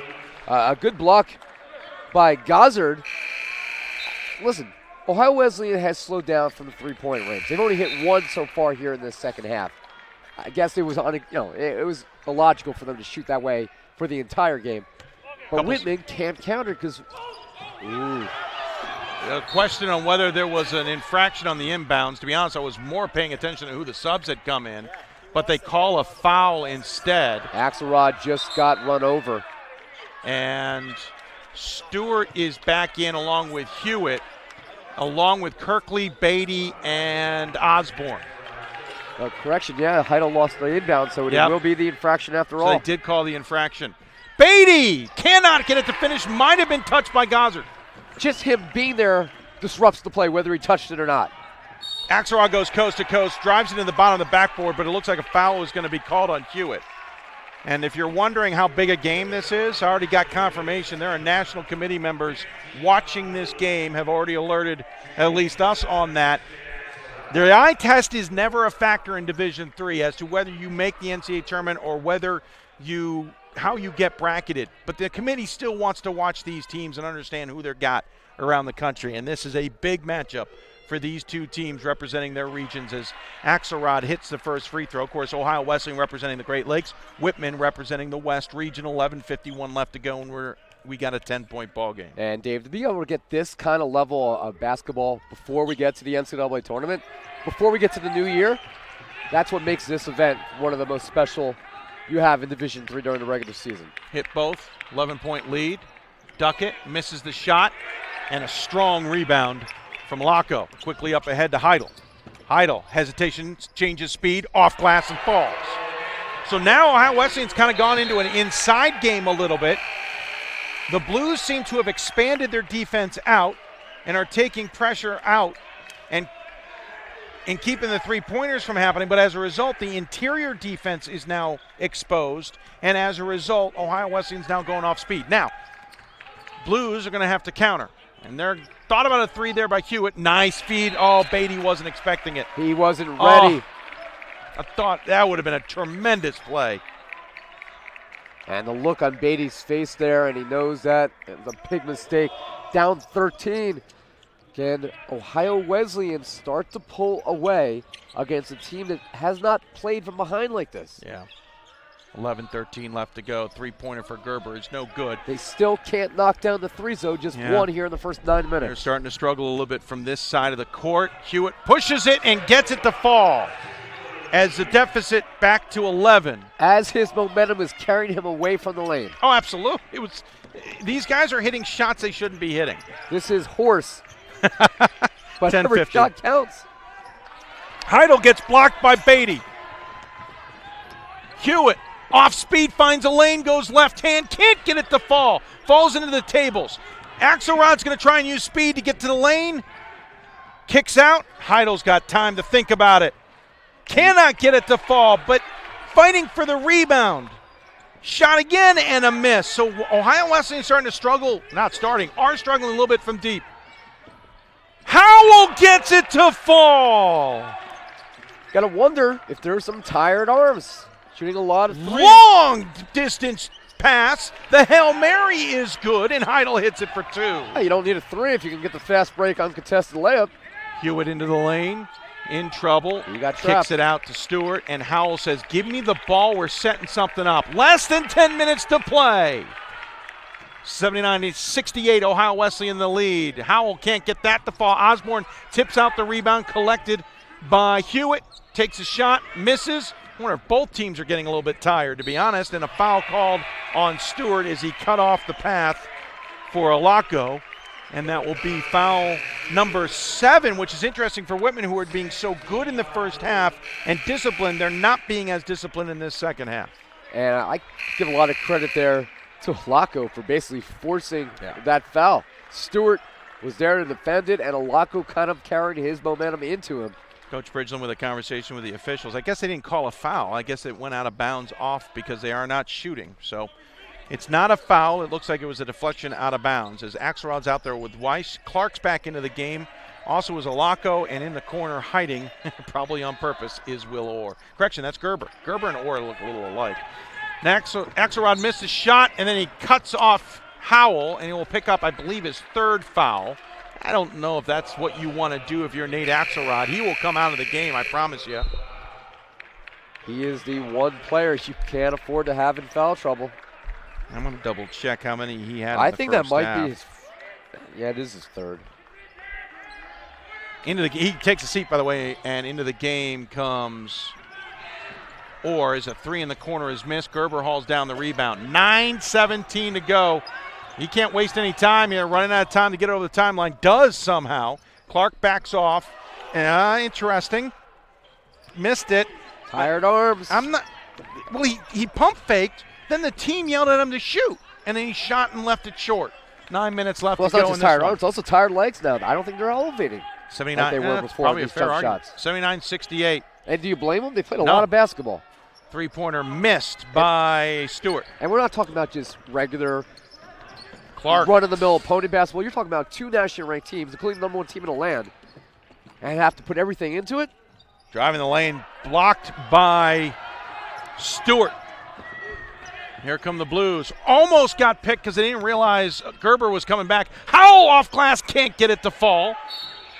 And Jacob Jones cleans it up, but can't get it to fall. He'll at least go to the line to shoot. The foul on Weiss. That's his 3rd personal. And the 5th team on the team, I should say. 8:25 left to go here. 11-point lead for Ohio Wesleyan. That's the other thing about Whitman is they can't get over this hump. They get it to about 9. They can't get past that point. They can't make it more interesting just yet. Jacob Jones, first free throw up and good.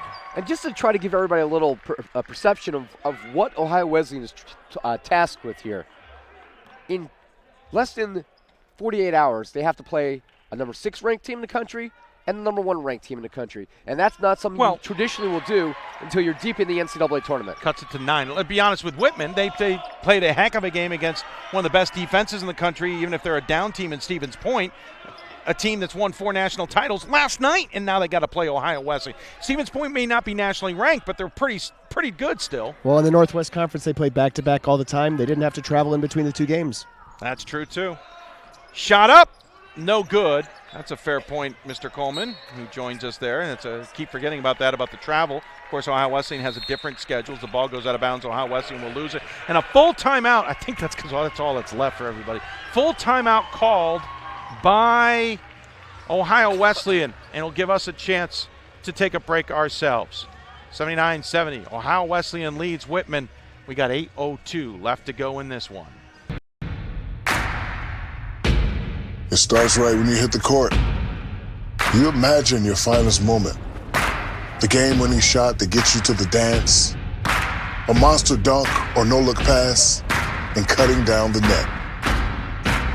Sports lets us dream of our own success and prepare us for our finest moments on and off the court.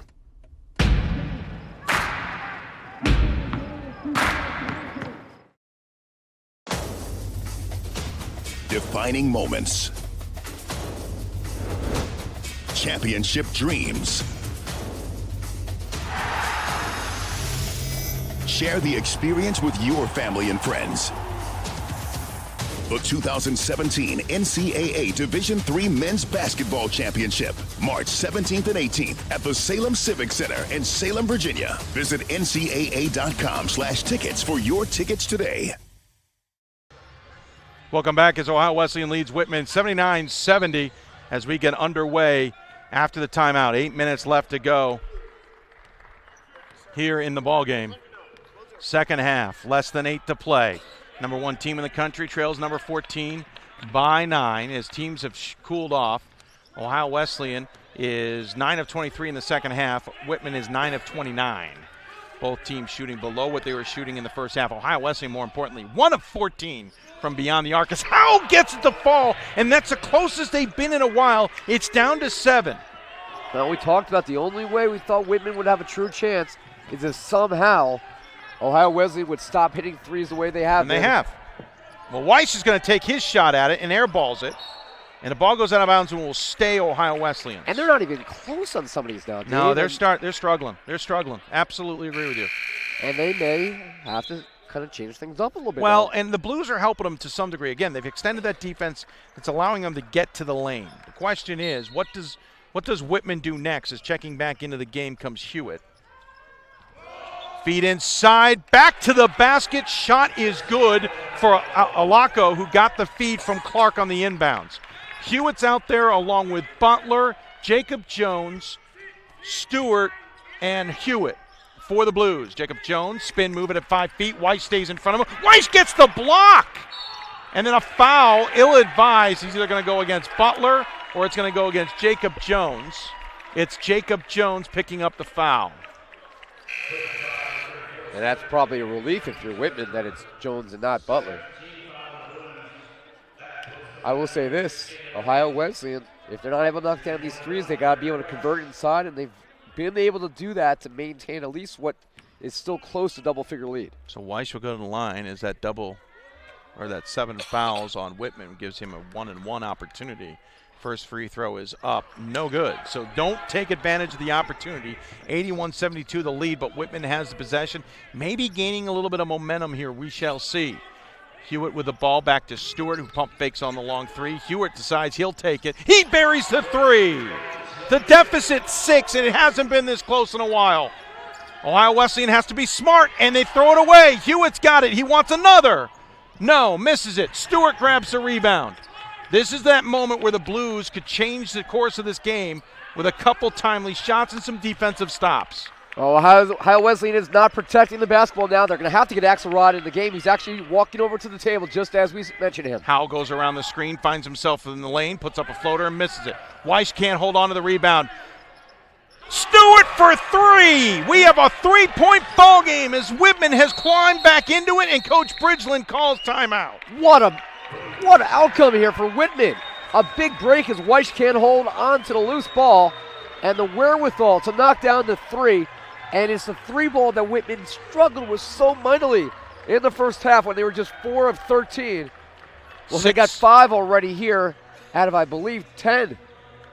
6:09 left. We'll take a break. 81-78. Back in a minute. It starts right when you hit the court. You imagine your finest moment. The game-winning shot that gets you to the dance. A monster dunk or no-look pass. And cutting down the net. Sports lets us dream of our own success and prepare us for our finest moments on and off the court.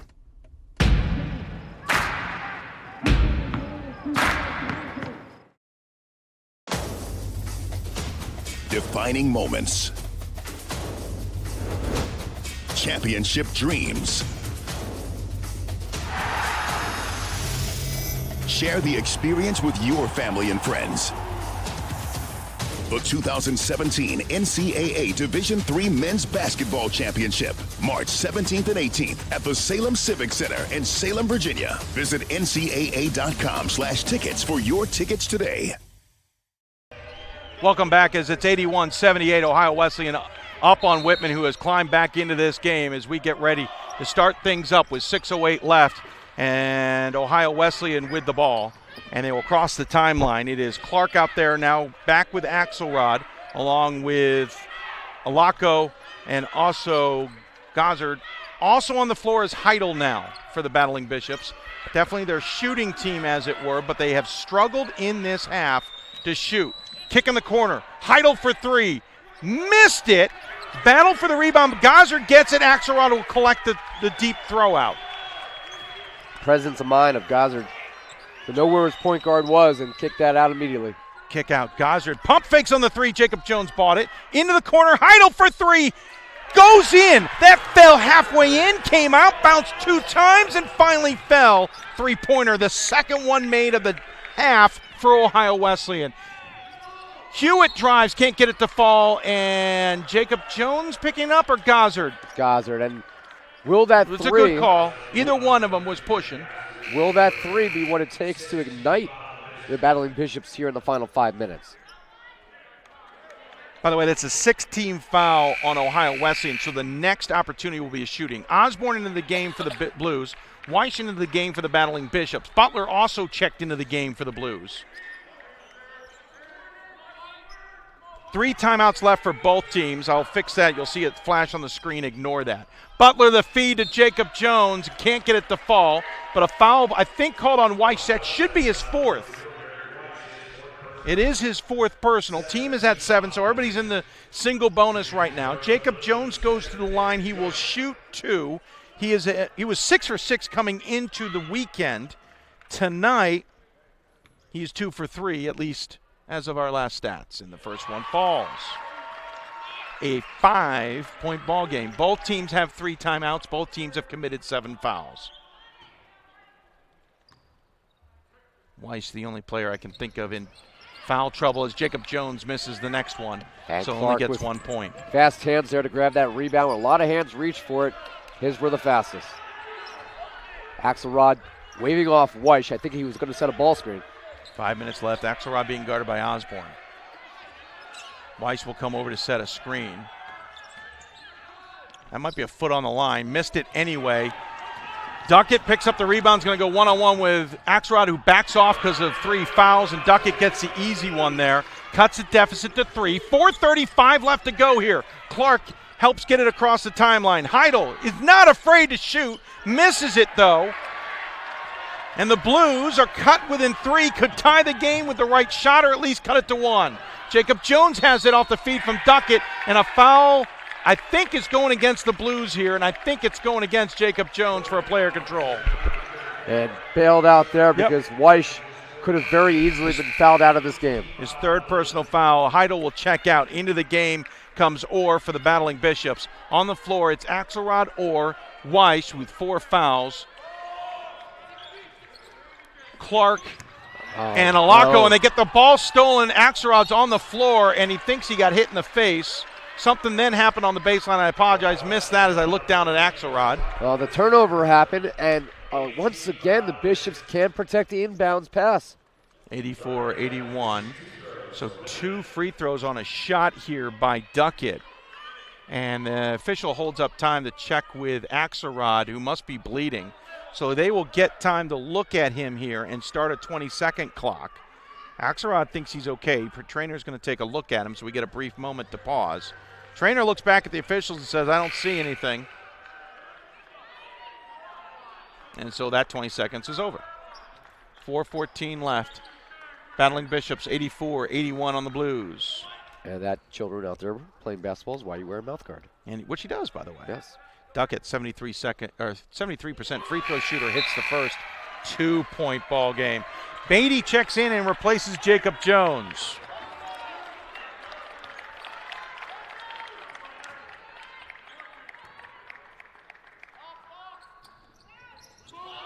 Misses the second.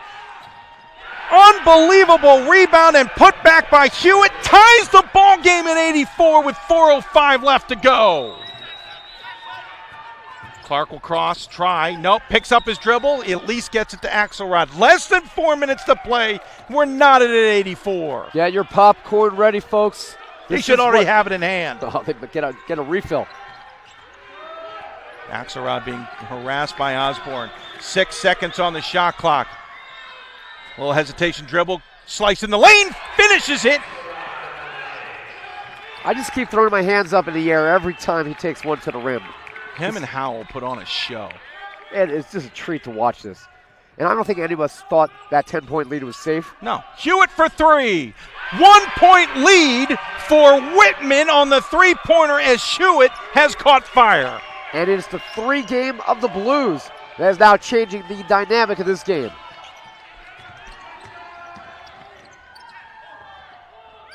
Holding on to the ball as they cross the timeline is Orr, who hands it back to Axelrod, who starts setting things up. 3 minutes left to go in this one. Whitman's got the 1-point lead. Whitman has not led in this game. This is their first lead as a foul on Axelrod's attempt at the basket with 2:55 left. Axelrod will get 2. Beatty picks up his second personal foul, and the team's 9th. So now it's a double bonus situation for Ohio Wesleyan moving forward. Again, Whitman's first lead of the game coming on a Hewitt three-pointer. But Axelrod with a chance to tie or take the lead on free throws. First one up and good. Substitution. Howell back into the game along with Stewart. Also coming in for Ohio Wesleyan, it's Gossard. So on the floor for the Blues, it's almost a starting 5, but not quite. Butler, Howell, Beatty, Hewitt, and Stewart. For Ohio Wesleyan, it's Gossard, Weiss playing with 4 fouls, Axelrod, Clark, and Orr. And he sinks both, and Ohio Wesleyan retakes the lead 88-87. Axelrod with a game high here, 24 points. Coach He's doing Bridgeland a little bit of calls everything. out the play. Butler with possession. Taking on Weiss. Now they'll switch off to Gossard. He's in trouble in the corner. Fires it off into the corner for a 3. Missed by Hewitt. Rebounded by Orr, who gets it to Axelrod. That's the most important part. They want it in his hands. He'll cross the timeline being harassed by Butler, who pops it free. Ball goes out of bounds. It'll be Blues possession. Axelrod was off balance that entire possession as he tried to rely on his athleticism, his speed, to get through traffic there and avoid the pressure, and this time was not successful. Ball gets lost somewhere in the behind the curtain. Gives us a chance to take a break, 88-87. No substitutions as both coaches patrolling the sideline. Now 17 turnovers for Ohio Wesleyan. Howell has the ball. He's being guarded by Orr. Tries to use a Beatty screen.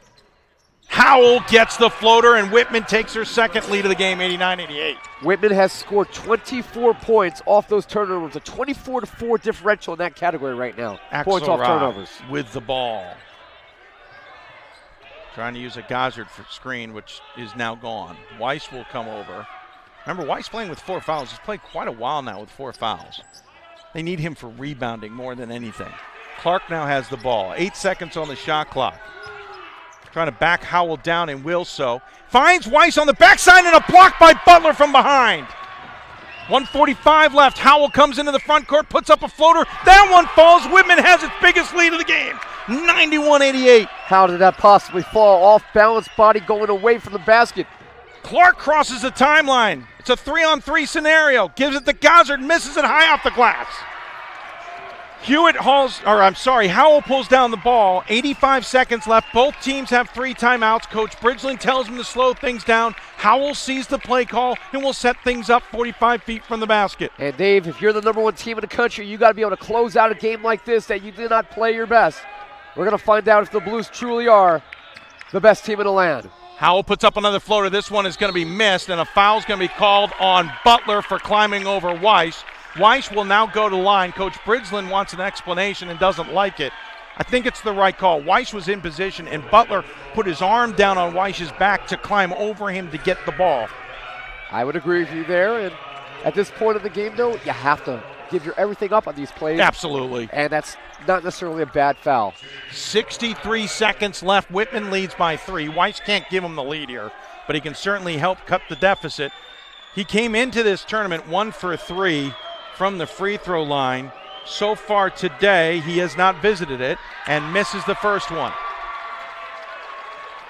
Whitman automatically in a double bonus situation, giving it up. Beatty out, Jacob Jones back into the game. In the meantime, Ohio Wesleyan's only committed 8 fouls, so it's still a 1-on-1 situation for Whitman. Both teams with 3 timeouts left. This is coming down to be a nail-biter. Weiss, second free throw up, misses it as well. This end has not been friendly to the Battling Bishops. Less than a minute to play here in the D3Hoops.com Classic for 2017 and for these 2 top 15 teams. Taking the time, Coach Bridgeland calling out a play. Howell with possession as we cross under 10 on the shot clock. Uses the Jacob Jones screen. Gozzard comes over to help. Howell can't get it to fall, but somehow Stewart picks up the rebound, and a timeout called by Coach Bridgeland. It's a full timeout. Yeah, guess what? We'll take it as well. 33.1 seconds left. We got a dandy. Who's going to win this one? We'll be back after a minute. Defining moments. Championship dreams. Share the experience with your family and friends. The 2017 NCAA Division III Men's Basketball Championship, March 17th and 18th at the Salem Civic Center in Salem, Virginia. Visit ncaa.com/tickets for your tickets today. It's on us to stop sexual assault. In any way that we can. To get a friend home safe. To never blame the victim. It's on us. To stand up. To make our community safe for all. It's on us. It's on us to look out for each other at parties. It's on us. To be more than just a bystander. To step up and say something. It's on us. All of us. To stop sexual assault. Learn how and take the pledge at itsonus.org.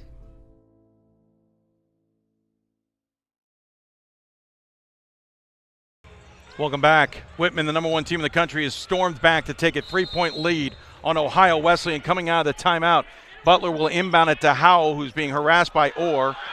They want a foul. Official felt Orr missed, and I think it's probably the right call. Maybe it looked better. Well, that could have been a foul. Howell tried to sell it a little bit. And Howell loses possession. Coach Bridgeland can't believe it.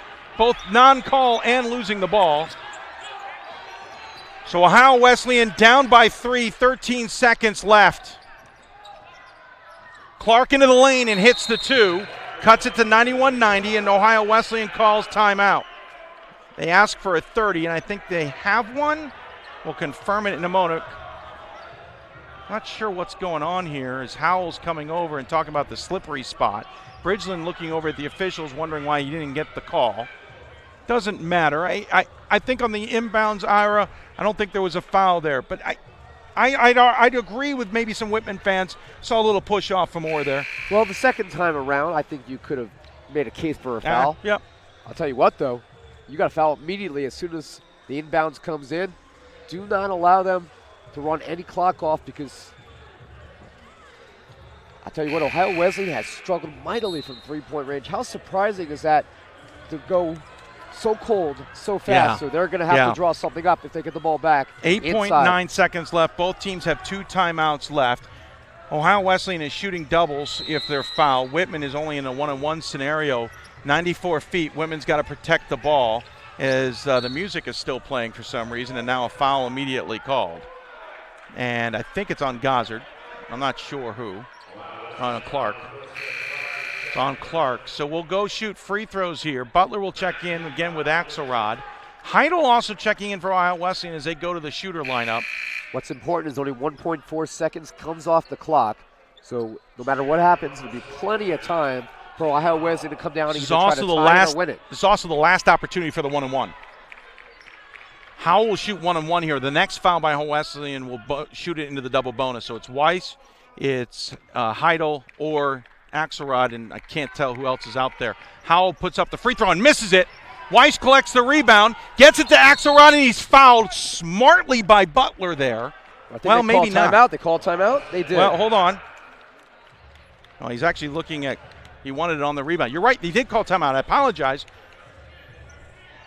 I think Butler was trying to foul him, maybe. I think he was trying to. Which is an interesting tactic. Axelrod or Clark, one of them was able to signal timeout first. Yeah. So timeout called by Ohio Wesleyan. 4.5 seconds left. 91-90. Whitman has the lead, but Ohio Wesleyan will inbound the ball at about free throw line extended away from their basket. What do you do here if you're Ohio Wesleyan? Do you draw something up and allow Axelrod to try to take it to the rim himself? He's done it so well and so efficiently throughout this game. You're certainly, I don't think, looking for a 3 the way they've been playing. You look maybe Gozzard down low. There are a lot of options. It's a very well, now you have a lot of options because it's a 1-point ball game. Pat Coleman with an update.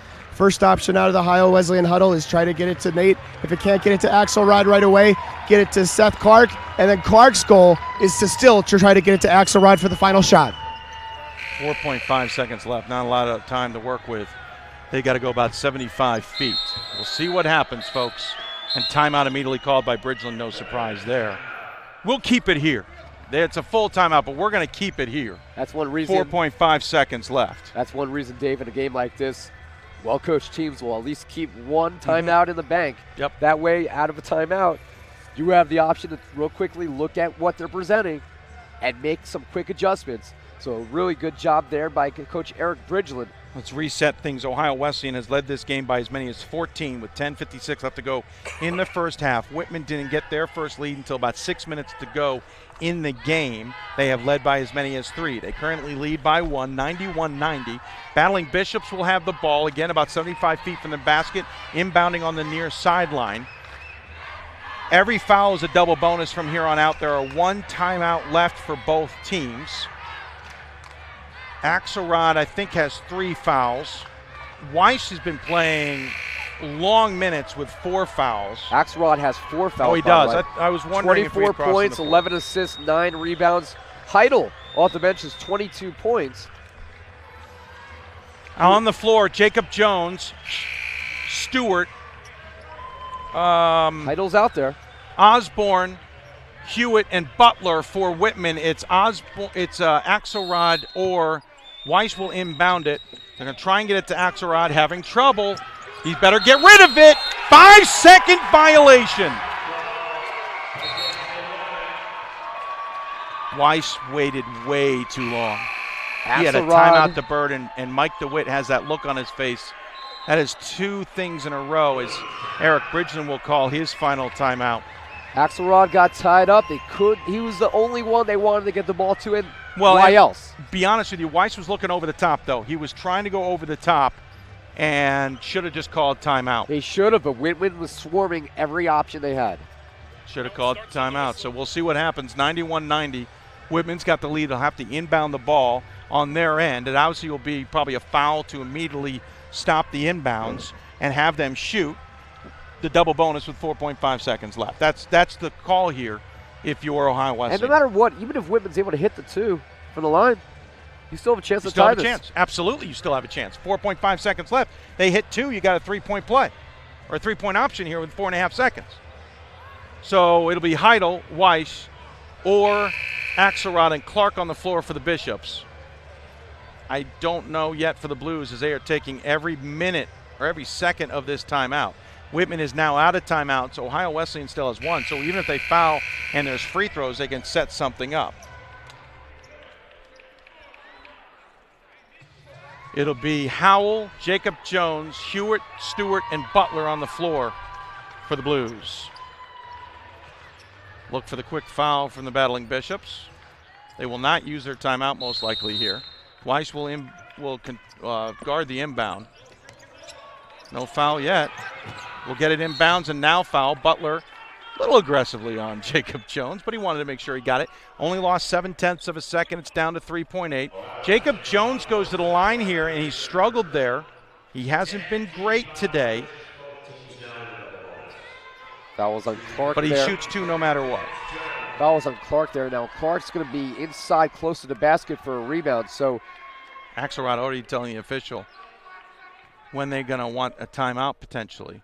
Jacob Jones hits the first one. 2-point game for Whitman.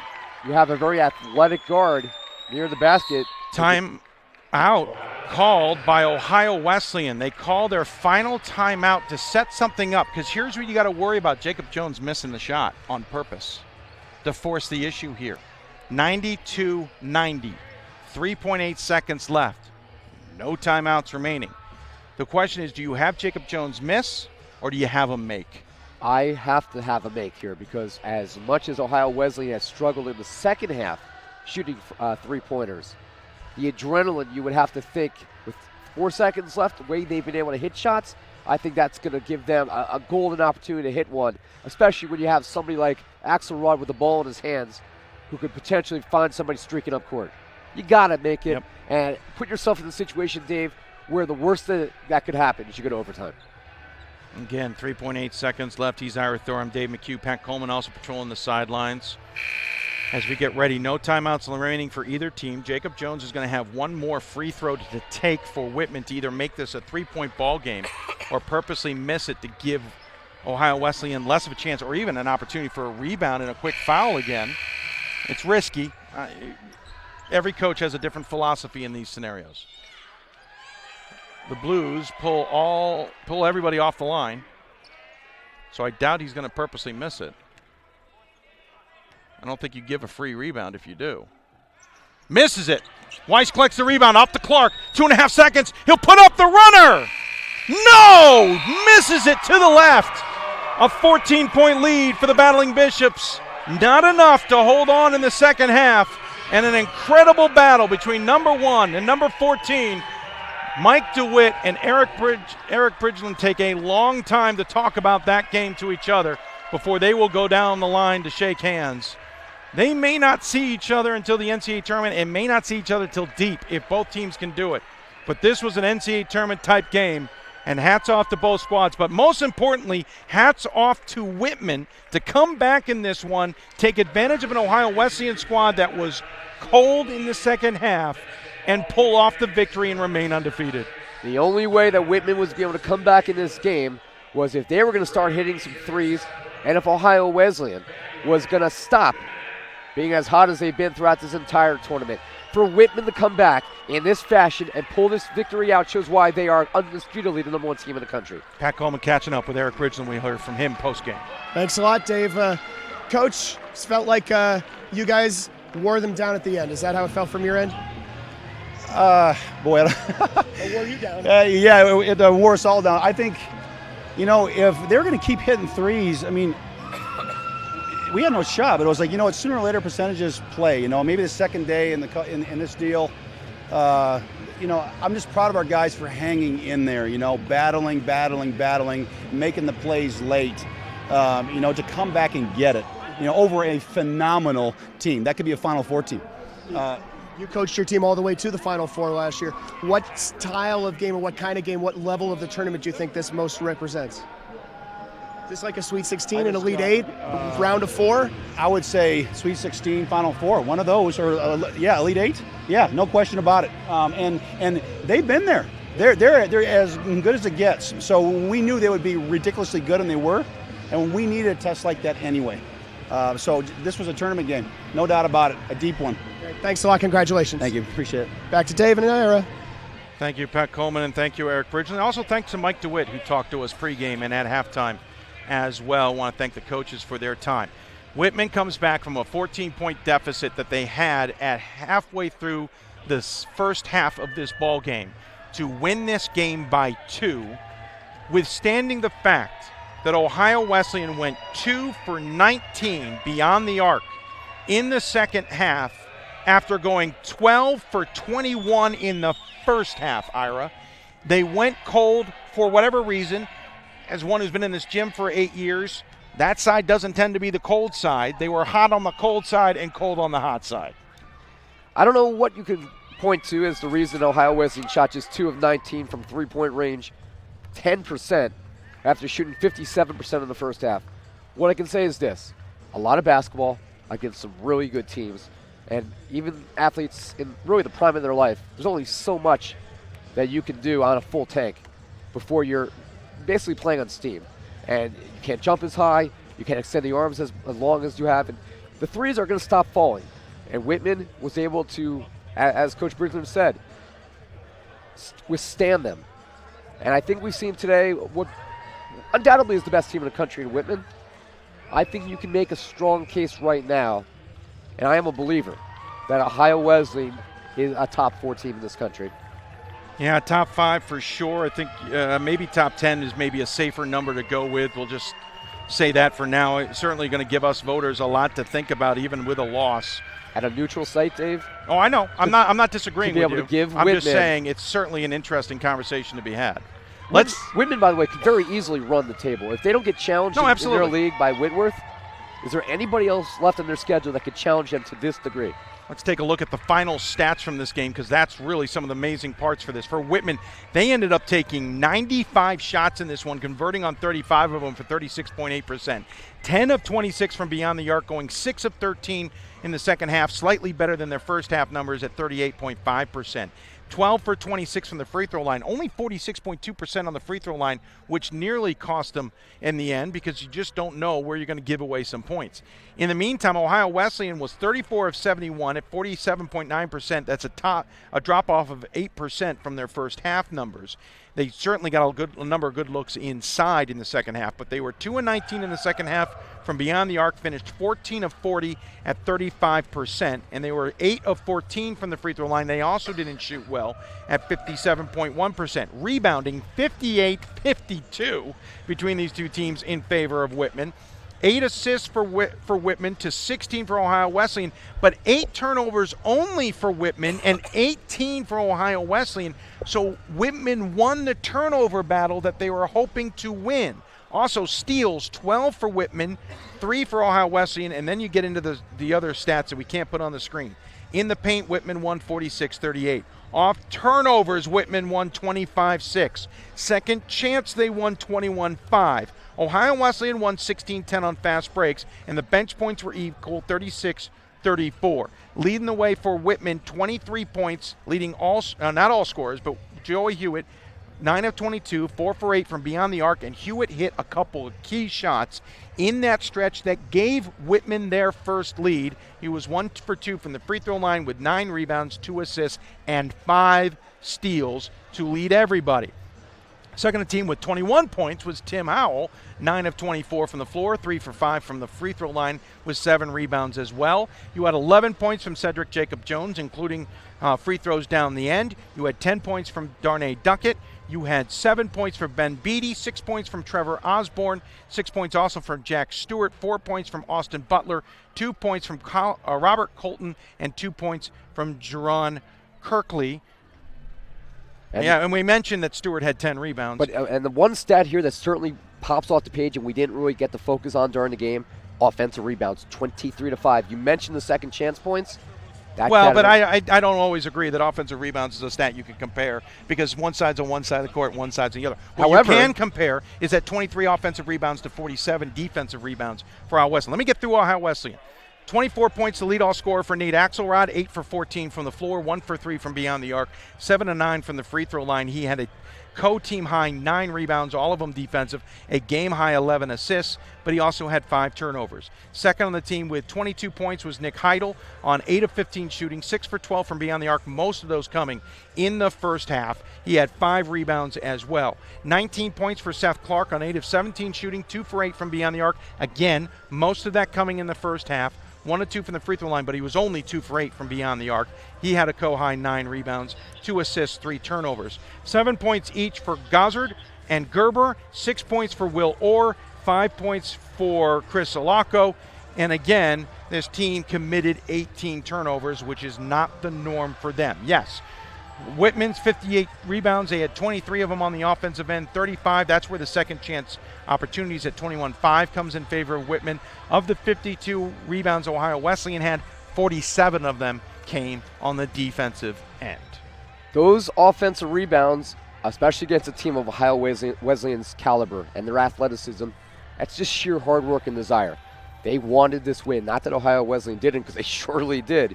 But at the end, Whitman just, on little things like that, was able to outwork an excellent Ohio Wesleyan team. Without those offensive rebounds, you don't see such a key differential like 25-6 and very like 21-5, I should say, and that very quietly played into the outcome of this game. So Whitman survives its second biggest test of the season, though I would argue it is the biggest test of the season. Coming from 14 down against Ohio Wesleyan, they defeat the Battling Bishops 92-90 to remain undefeated at 11-0. Wesleyan suffering its second loss of the season, drops to 9-2, but despite that loss, gut feeling tells me they will rise above 14 after what they did against Ramapo. Granted, Ramapo will probably fall. Largest lead again for Whitman was only 3. They had it with 1:41 left to go in the game. They had it earlier as well. Ohio Wesleyan again led by 14 with 10:56 led. Whitman only led this game for 2:51. Ohio Wesleyan led for 37 6 minutes. The Blues gutted this one out. This is a case of Ohio Wesleyan coming so close, and they are going to have to figure out going forward, how do they close out a game when they're in a situation like this against other top 10 caliber teams. They've done it once. And while they're not hitting on one side of the floor. Exactly. And listen, the Blues defense certainly helped with that as well. They extended that out. Ohio Wesleyan's going to be in this situation again, you would imagine. Yeah. In their own conference, and most likely come March, they're going to have to meet an opponent where they're maybe not shooting as well as they were earlier in the game. What do they do differently to gut it out at the end? Whitman is just the best team in the country. They've proven that right now. There's other great teams that Ohio Wesleyan likely will encounter. So they're going to learn a lot from this, and I think come March, Ohio Wesleyan's not a team that I want to see on my schedule if I'm any other team in Division III.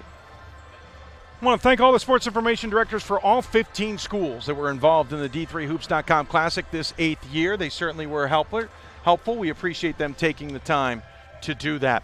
I also want to thank the staff here at South Point Arena for their assistance. As always, they help put on a tremendous event here at South Point Arena in Las Vegas, and we appreciate them and their efforts to do so as well. Of course, also thanks to the Sport Tours Group.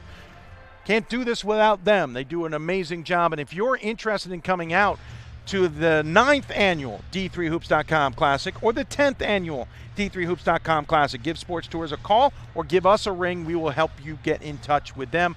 We've already seen a sneak peek to next year. Could be a fascinating and even bigger event next year, but granted, some of those things can change. But thanks again to Sport Tours for their help. Thanks to Larry Radloff for his fine work as a photographer here. I want to thank Pat Coleman for his assistance, stepping off the football side of things and joining us for hoops as he always does. Thanks to Gordon Mann and Ryan Scott at home for their assistance throughout the event, especially Gordon Mann. We wish you were here. Ryan, thank you for your assistance as well. Thank you to Ira Thor for your first ever event, sir. I think we set a high bar for you, did we not? I think this is a bar that's going to be almost impossible to exceed, but maybe we'll do it again one year. 3 top 15 battles between men and women at this year's D3Hoops.com Classic. This was awesome. Thank you for everybody tuning in. Thank you also to Blue Frame Productions for their Blue Frame Technologies for their production truck software. We really appreciate it. Also, thanks to the baggage handlers at Southwest Airlines for taking care of my baggage appropriately so we could put this broadcast on the air. I want to thank everybody for tuning in. This was an awesome event. We hope you enjoyed it. Maybe next time, fly out to Vegas, but in the meantime, we hope you enjoyed the broadcast that we put on the air at D3Hoops.com. This game lived up to expectations. The entire event lived up to expectations as well. Thank you all for tuning in. Thanks to all those who helped us, as we said. This is a broadcast that is the express written. You need to have express written consent to use this in any way you want. You got to contact us at D3 Hoops and D3 Sports if you want to use it. Otherwise, we hope you enjoyed it at home. Good night, everybody, from the 8th annual D3Hoops.com Classic from South Point Arena in Las Vegas. It was fun. We hope we'll see you back here next season. Good night, everybody.